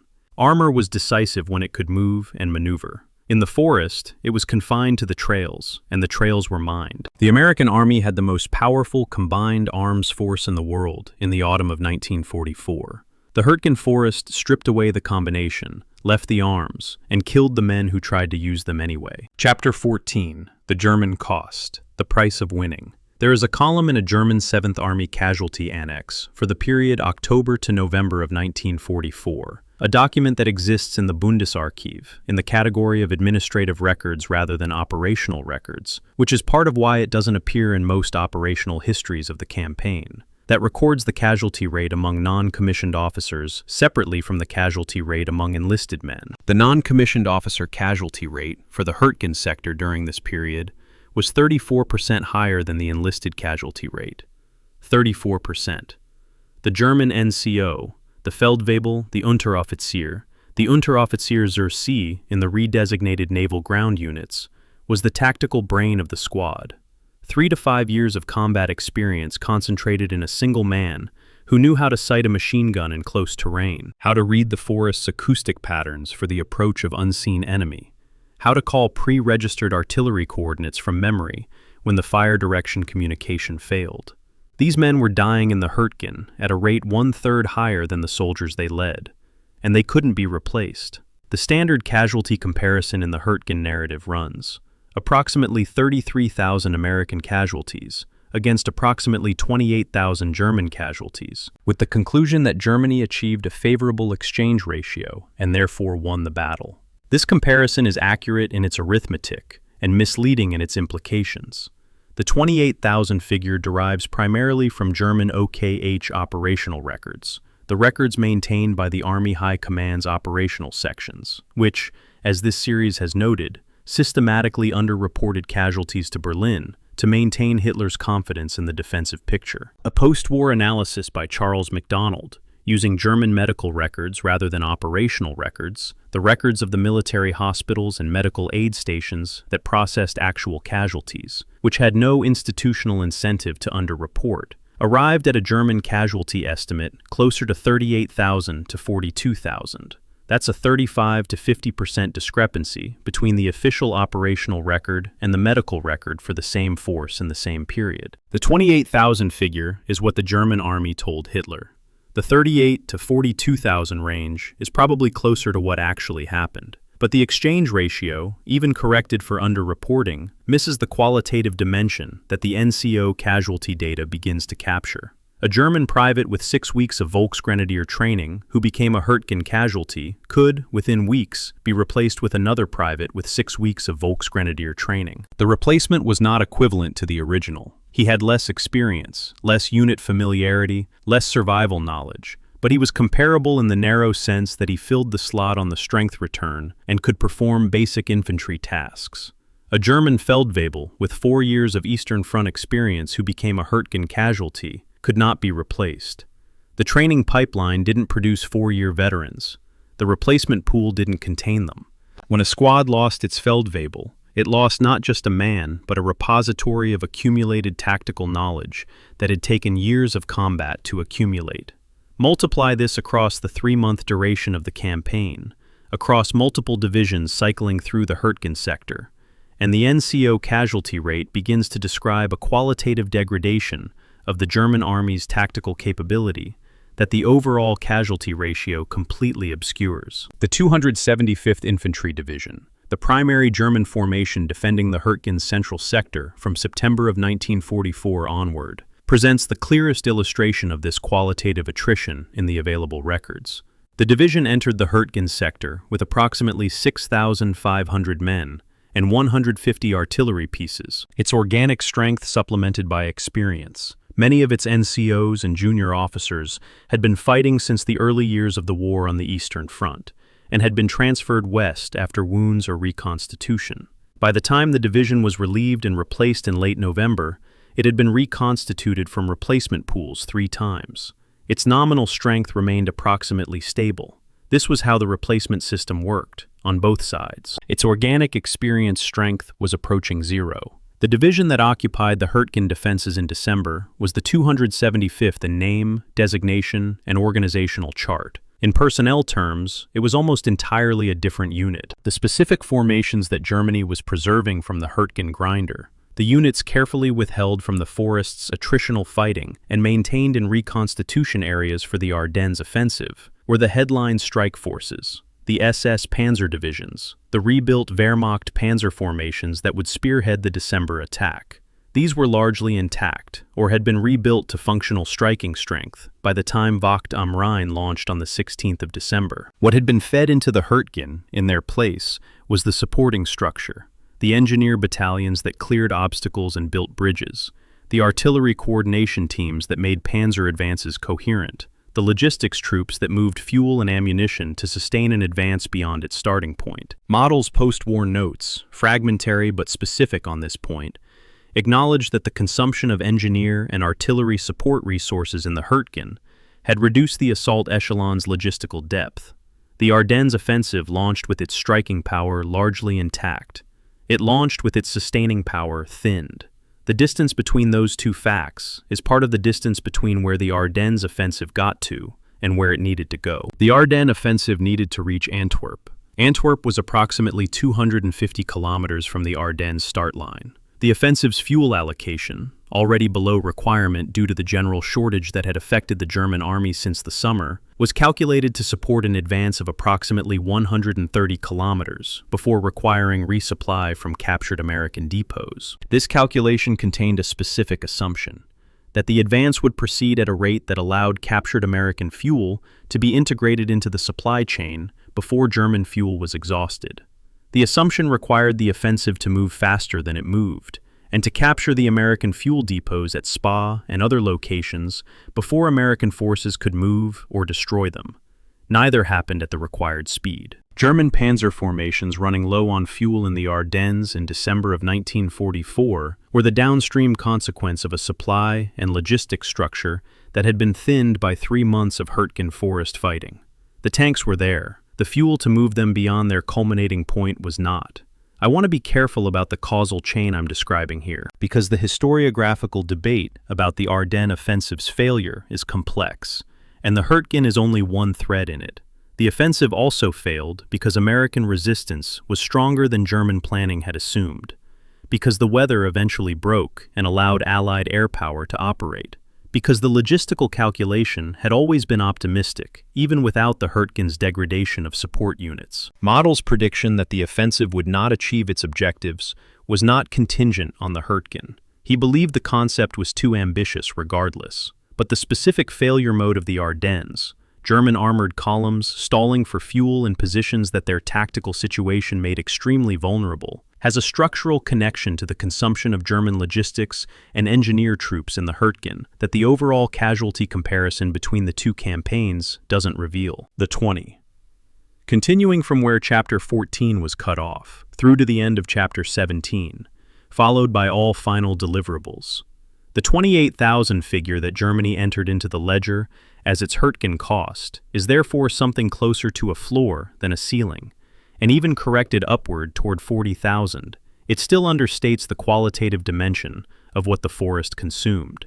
The German army that entered the Ardennes on the 16th of December was, in its striking formations, a reconstituted force of considerable power. In its sustaining formations, the engineers, the artillery coordinators, the logistics troops, it was a force that had been quietly bled for 3 months by a campaign that the official record presented as a defensive success. The offensive failed partly for reasons that were always inherent in its concept. It also failed partly because the machine that was supposed to sustain it beyond its first 200 kilometers was missing components that were still lying in the Hürtgen Forest. The German army buried approximately 12,000 of its Hürtgen dead in battlefield cemeteries in the forest sector, according to the post-war German War Graves Commission records. The Commission's work in the Hürtgen has continued for decades, The forest gives up its dead slowly. German military cemeteries in the Hürtgen area contain crosses marked with names, and crosses marked with the word unbekannt, unknown. The unknown German dead of the Hürtgen Forest represent, in that single word, the terminal cost of a defensive success that bought 6 weeks and lost a war.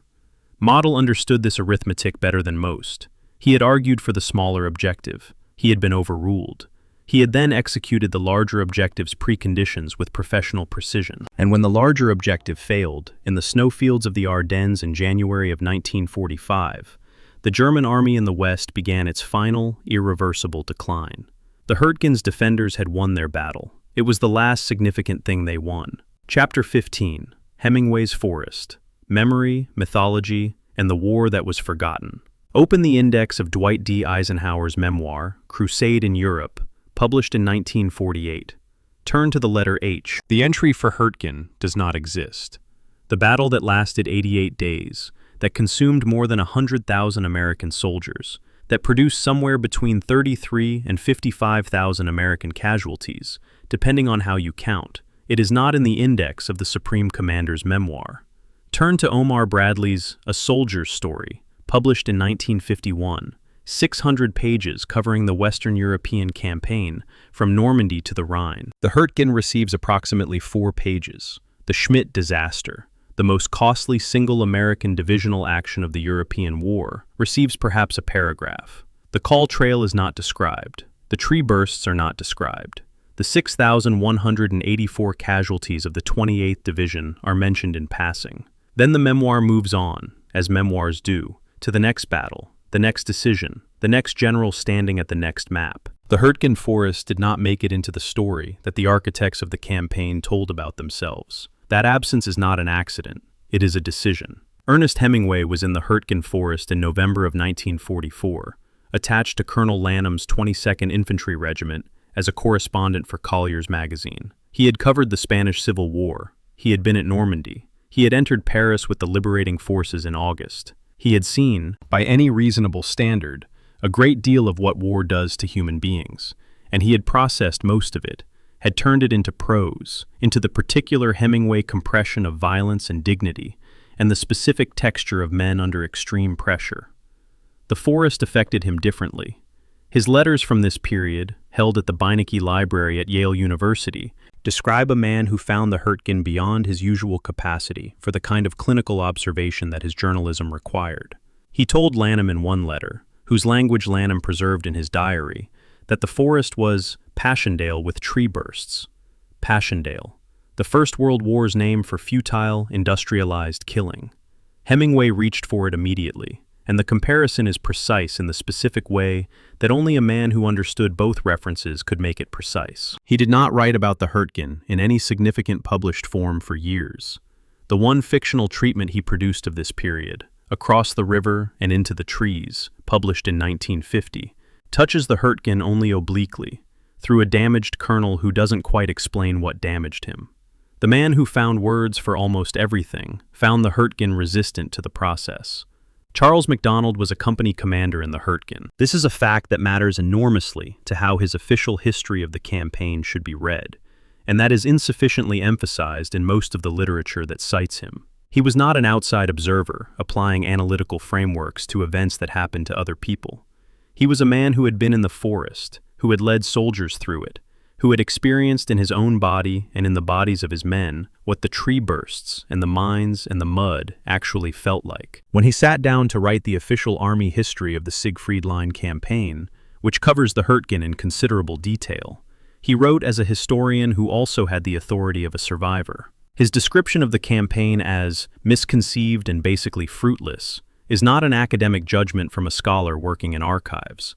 It is the verdict of a man who was there, rendered in the measured language of official history, and it is the more devastating for that restraint. The manuscript, according to accounts from the Army's historical community, was held at the Army level for approximately 2 years before publication in 1963. The institutional discomfort with an official history that condemned a campaign is legible in that delay. The press record of the Hürtgen Forest is almost entirely absent from American newspapers and magazines in the autumn and early winter of 1944, and the absence requires explanation. Partly it was operational security. The specific locations and unit designations involved in the Hürtgen were sensitive, and military censorship was active throughout the campaign. But partly it was something more structural.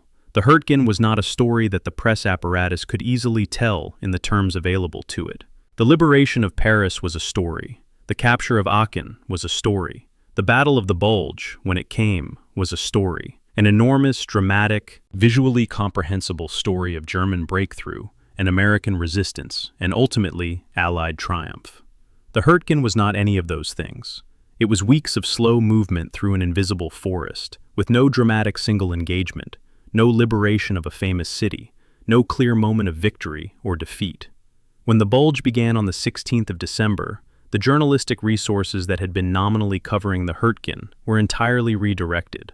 The forest, still being fought in when the Bulge started, simply disappeared from public view. What I find most significant about the Hürtgen's disappearance from public memory is not the disappearance itself. Campaigns get forgotten, particularly campaigns that don't fit the narrative shape of the war the victors want to remember, but the mechanism of the disappearance.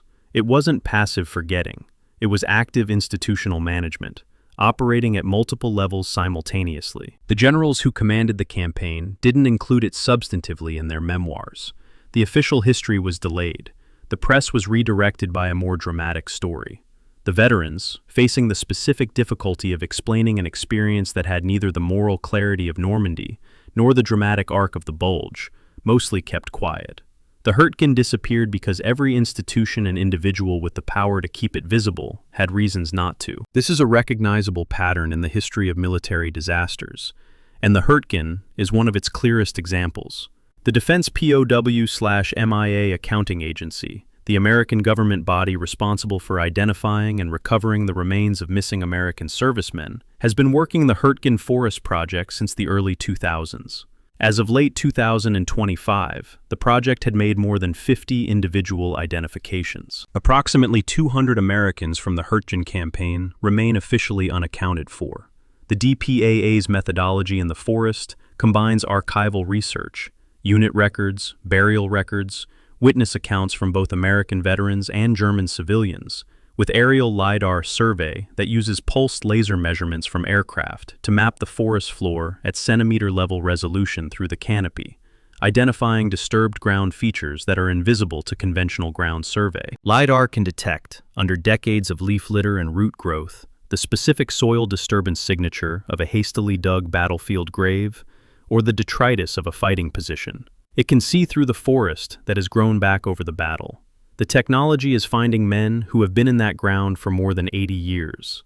These are not historical abstractions. They are specific people with names in the records and families whose questions are still open. The DPAA project is not an archaeological exercise. It is an ongoing obligation.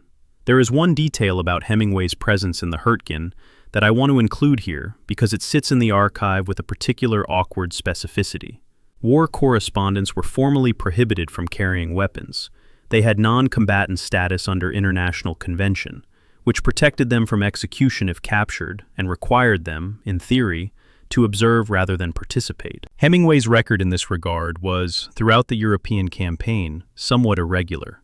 Lanham's diary contains references, in the Hürtgen period, to Hemingway participating in activities that went beyond the correspondent's defined role. The Army investigated Hemingway's conduct in the fall of 1944, in connection with allegations that he had exceeded his correspondent's status, and cleared him in proceedings that were not entirely free of the institutional calculation that a formal finding against a famous writer would produce more press problems than it solved. Hemingway was in the Hürtgen. He was not, by the strict definition of his credential, supposed to be armed in it. He almost certainly was. The man who wrote about war's particular honesty participated in one of its particular dishonestly remembered chapters, and kept both silences. The veterans' memorial culture that developed around the Hürtgen in the post-war decades is thin compared to what grew up around Normandy or the Bulge. There are no large museums in the immediate sector. There are small markers, placed by German and American preservation groups, at individual sites of significance.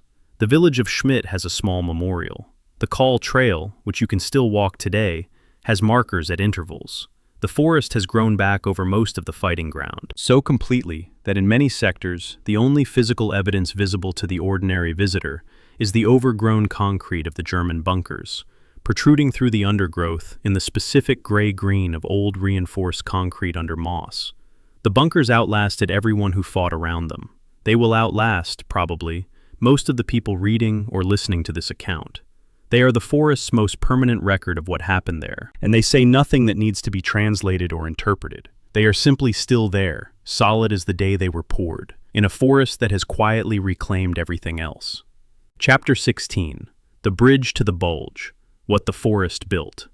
There is a planning document from the German OKW, the Wehrmacht's Supreme Operational Command, dated October of 1944, catalogued in the post-war American document series under the general heading of Ardennes Offensive Planning Materials. One of its passages, translated from the German, lists the conditions required for the Ardennes attack to proceed. Northern flank, to be held by forces in the Hürtgen Forest. American breakthrough to the Ruhr must be prevented. These two sentences were not a strategic aspiration. They were operational prerequisites, conditions without which the larger plan could not execute. The Hürtgen Forest was not, in October of 1944, a defensive position the Germans held because they valued the forest. It was a condition of possibility for a plan that would send 250,000 men through the Ardennes in December. Every American soldier who died in the Hürtgen between October and December of 1944 died, in a precise operational sense, as a precondition for a German counteroffensive that most of those soldiers never knew was being planned. The American intelligence picture of German intentions in this period is one of the Western European campaign's most analyzed failures, and it has a specific structure that differs from the simpler "we didn't know" narrative that sometimes gets applied to it. The Ultra Intercept program, the British ability to read German Enigma encrypted communications, was one of the most powerful intelligence assets in the Allied arsenal, and it had provided accurate and actionable intelligence throughout the campaign from Normandy onward. What Ultra depended on, structurally, was German radio communications. Encrypted radio traffic was what it could intercept and decrypt. For the Ardennes offensive planning, the German signals security apparatus took an extraordinary precaution. Operational orders for Wacht am Rhein were transmitted by courier, not by radio. The movement of assault divisions to their assembly areas was conducted under strict radio silence. The supply buildup in the Eifel used administrative communications channels that mimicked the routine traffic of a defensive posture. Ultra's silence on the Ardennes was not evidence of German inactivity. It was evidence of German communication discipline. The silence itself was a signal. It was not recognized as one. A post-war intelligence assessment, produced by what was then the Office of Strategic Services and later became foundational material in CIA analytical tradecraft development, examined the Ardennes intelligence failure and identified 7 distinct indicators of a large German military concentration east of the Ardennes in the November-December 1944 period. Artillery battery registration reports that showed activity inconsistent with a purely defensive posture. Prisoner interrogation records that referenced large formations moving west in the Eifel. Aerial reconnaissance photographs that showed road traffic patterns inconsistent with the established German logistical routine. The assessment's conclusion was that the information was available but not synthesized, present in the intelligence collection, absent from the analytical product that went to commanders. The official Army history of the Ardennes campaign, published by the Army's Historical Office, attributed the failure primarily to the extraordinary German OPSEC, rather than to analytical gaps on the Allied side. The CIA assessment and the Army history are not completely contradictory, but they emphasize different elements of the same failure, and the difference in emphasis carries professional implications that explain why the Army's version and the intelligence community's version have remained somewhat distinct in their conclusions. The 28th Infantry Division's placement in the Ardennes sector in the first 2 weeks of December of 1944 is the most direct human connection between the Hürtgen and the Bulge, and it deserves to be stated with precision. The division had been pulled from the Hürtgen on the 13th of November, with 6,184 casualties. It had been sent to the Ardennes sector because 1st Army headquarters assessed that sector as quiet.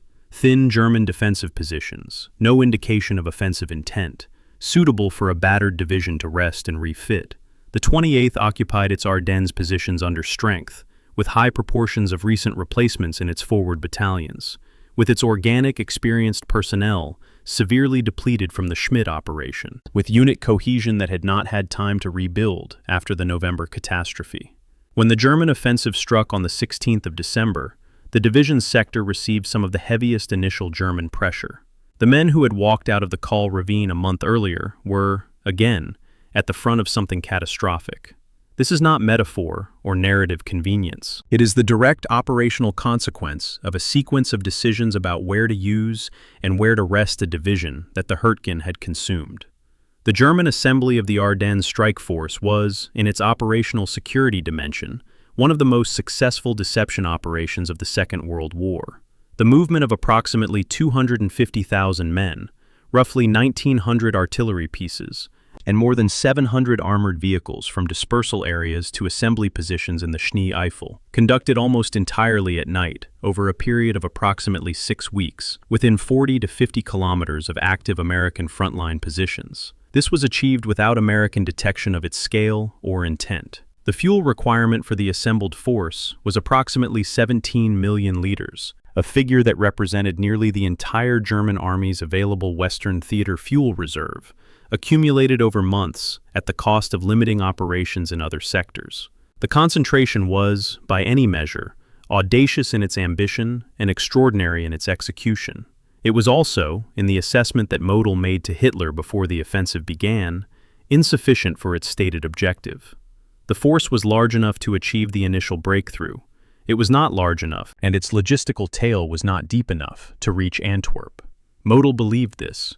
Hitler did not. When the Ardennes offensive stalled, when the armored columns ran short of fuel in positions that left them exposed to air attack once the weather broke, when the American shoulders at Bastogne in the south and at the Elsenborn Ridge in the north held, when Patton's Third Army wheeled north at a speed German planning had not anticipated, the German Army's last concentrated Western reserve had been spent. Model's assessment had been accurate. The offensive had achieved penetration. It had not achieved the strategic objective. And the cost of the attempt, in armor, in personnel, in the artillery and engineer resources that had been carefully husbanded for the Ardennes, and were now destroyed or captured in the snowfields of Belgium and Luxembourg, was a cost from which the German army in the West did not recover. The Hürtgen had bought 6 weeks for an offensive that failed. The 6 weeks, purchased at the cost of tens of thousands of lives on both sides, had been spent on a gamble that didn't pay off. This is the complete strategic accounting of the Hürtgen Forest. Germany won the battle. Germany used the time the battle bought. And Germany lost the war faster as a result than it would have lost it if the offensive had never been launched. I find the relationship between Model and the Ardennes offensive to be one of the most historically poignant threads in the entire Hürtgen story, and I want to be precise about why. Model was the man whose operational decisions made the Hürtgen defense work. He was the man who designed the economy of force approach, who pre-registered the artillery, who positioned the counterattack reserves, who traded space for casualties with the precision of a man who understood exactly how much his depleted army could sustain.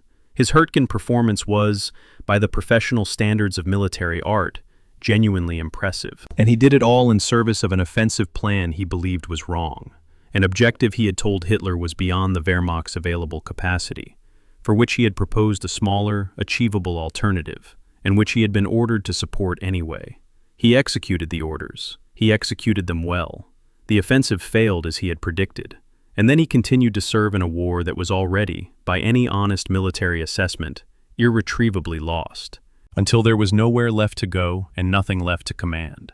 Chapter 17, The Final Accounting. What was it for? There is an oral history recording in the collection of the Army Heritage and Education Center at Carlisle, Pennsylvania, made in 1982, in which a veteran of the 4th Infantry Division is asked what he thought the Hürtgen Forest was for. The recording quality of 1982 is what it is. There is a slight tape hiss underneath the voice, a quality of compressed room sound that puts you in a specific small space with a specific old man who is being asked to remember something he has been not remembering for 38 years. He pauses. The pause lasts several seconds and is not edited out, which is one of the reasons I find this particular recording more honest than most. Then he says, "I never did find that out. I don't think anybody found that out while we were there. Maybe somebody found it out later. I hope they did. He does not sound angry. He sounds tired in the way that men sound tired when they have been carrying something for a long time and have learned to carry it without showing the weight. The Roer River Crossing, Operation Grenade, was launched on the 23rd of February, 1945, after the 13-day flood delay caused by the Germans' partial destruction of the Schwammenau Dam's discharge valves. The crossing was made on a broad front by the 9th United States Army. It was, by the standards of the 5 months of fighting that had been conducted in the same general sector since September of 1944, almost unopposed. The German army had been depleted by the Ardennes offensive's failure, was retreating under pressure on multiple fronts, and could not concentrate the defensive force that had made the West Wall and the Hürtgen so lethal in the autumn. The Roer was crossed. The Cologne Plain opened. The Rhine was approached. The objective that had been the stated strategic purpose of the Hürtgen campaign was achieved, in the end, in a matter of days, by a force moving through the terrain that the Forest campaign had always been meant to facilitate. Whether the Forest campaign had been necessary to make the crossing possible, or whether an alternative approach in September or October of 1944 might have reached the Roer months earlier, and at a fraction of the cost, is the question that has organized the historiographical debate about the Hürtgen ever since. The debate has two primary camps, and both of them are serious, and neither of them has fully prevailed in the academic literature, which is one of the markers of a genuine historical controversy, rather than a settled question with dissidents. Carlo d'Este, whose 1994 assessment called the Hürtgen the most ineptly fought series of battles in the history of the U.S. Army, represents the unambiguous condemnation position. The campaign was strategically unnecessary. The flank could have been protected by other means. The dam objective was misidentified and then ignored, and the decision to attack frontally through prepared forest defenses, with inadequate fire support and a broken replacement system, was a command failure of the first order. Russell Weigley, in Eisenhower's Lieutenants from 1981, offers something more contextual. The structural constraints of Eisenhower's broad front strategy made some form of costly Siegfried Line engagement nearly unavoidable, and the Hürtgen represents a failure of degree rather than a failure of kind, a campaign that was badly executed rather than fundamentally misconceived. D'Este's condemnation is total, Weigley's is structural.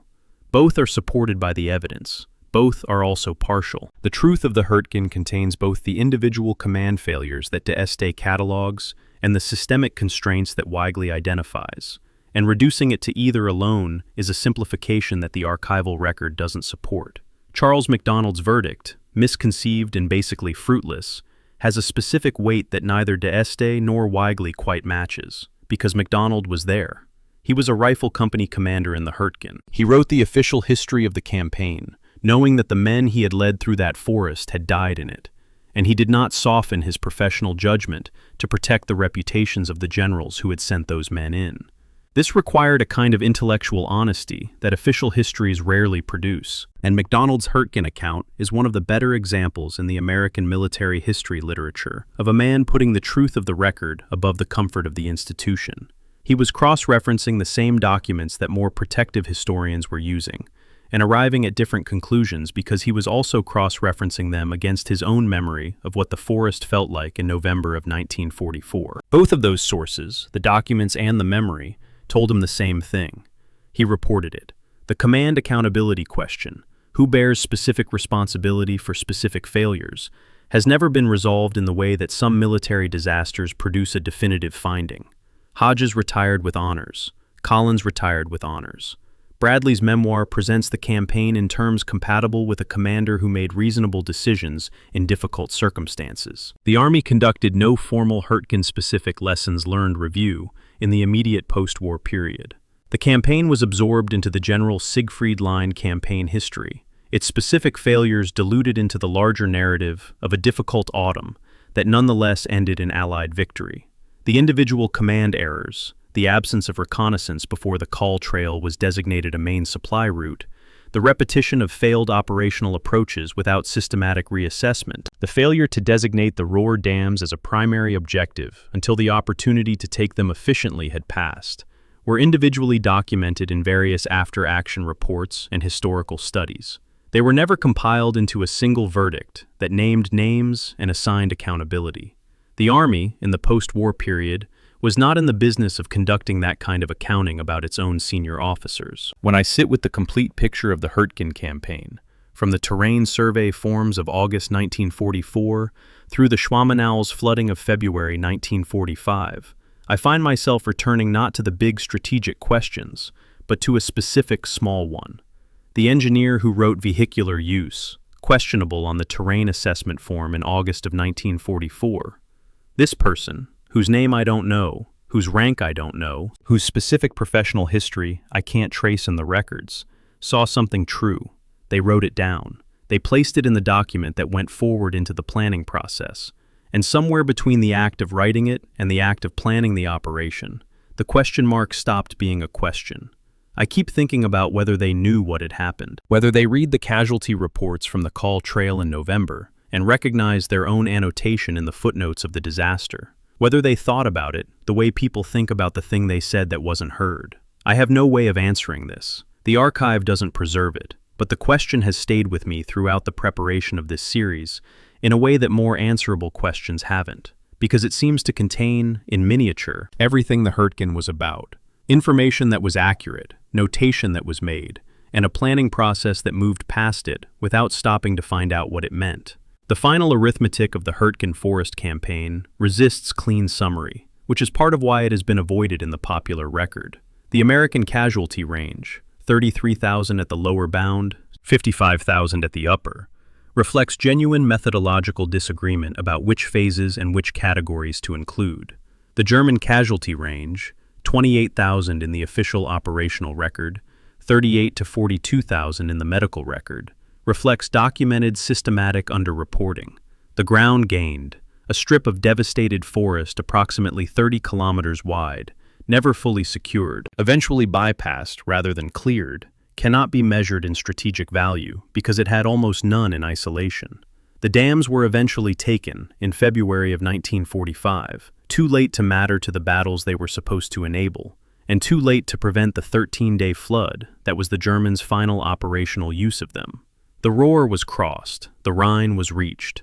The war ended in May of 1945. The Hürtgen was one of the things that happened in between, and whether it shortened or lengthened the path to that ending is a question the historical record cannot definitively answer, and may never be able to.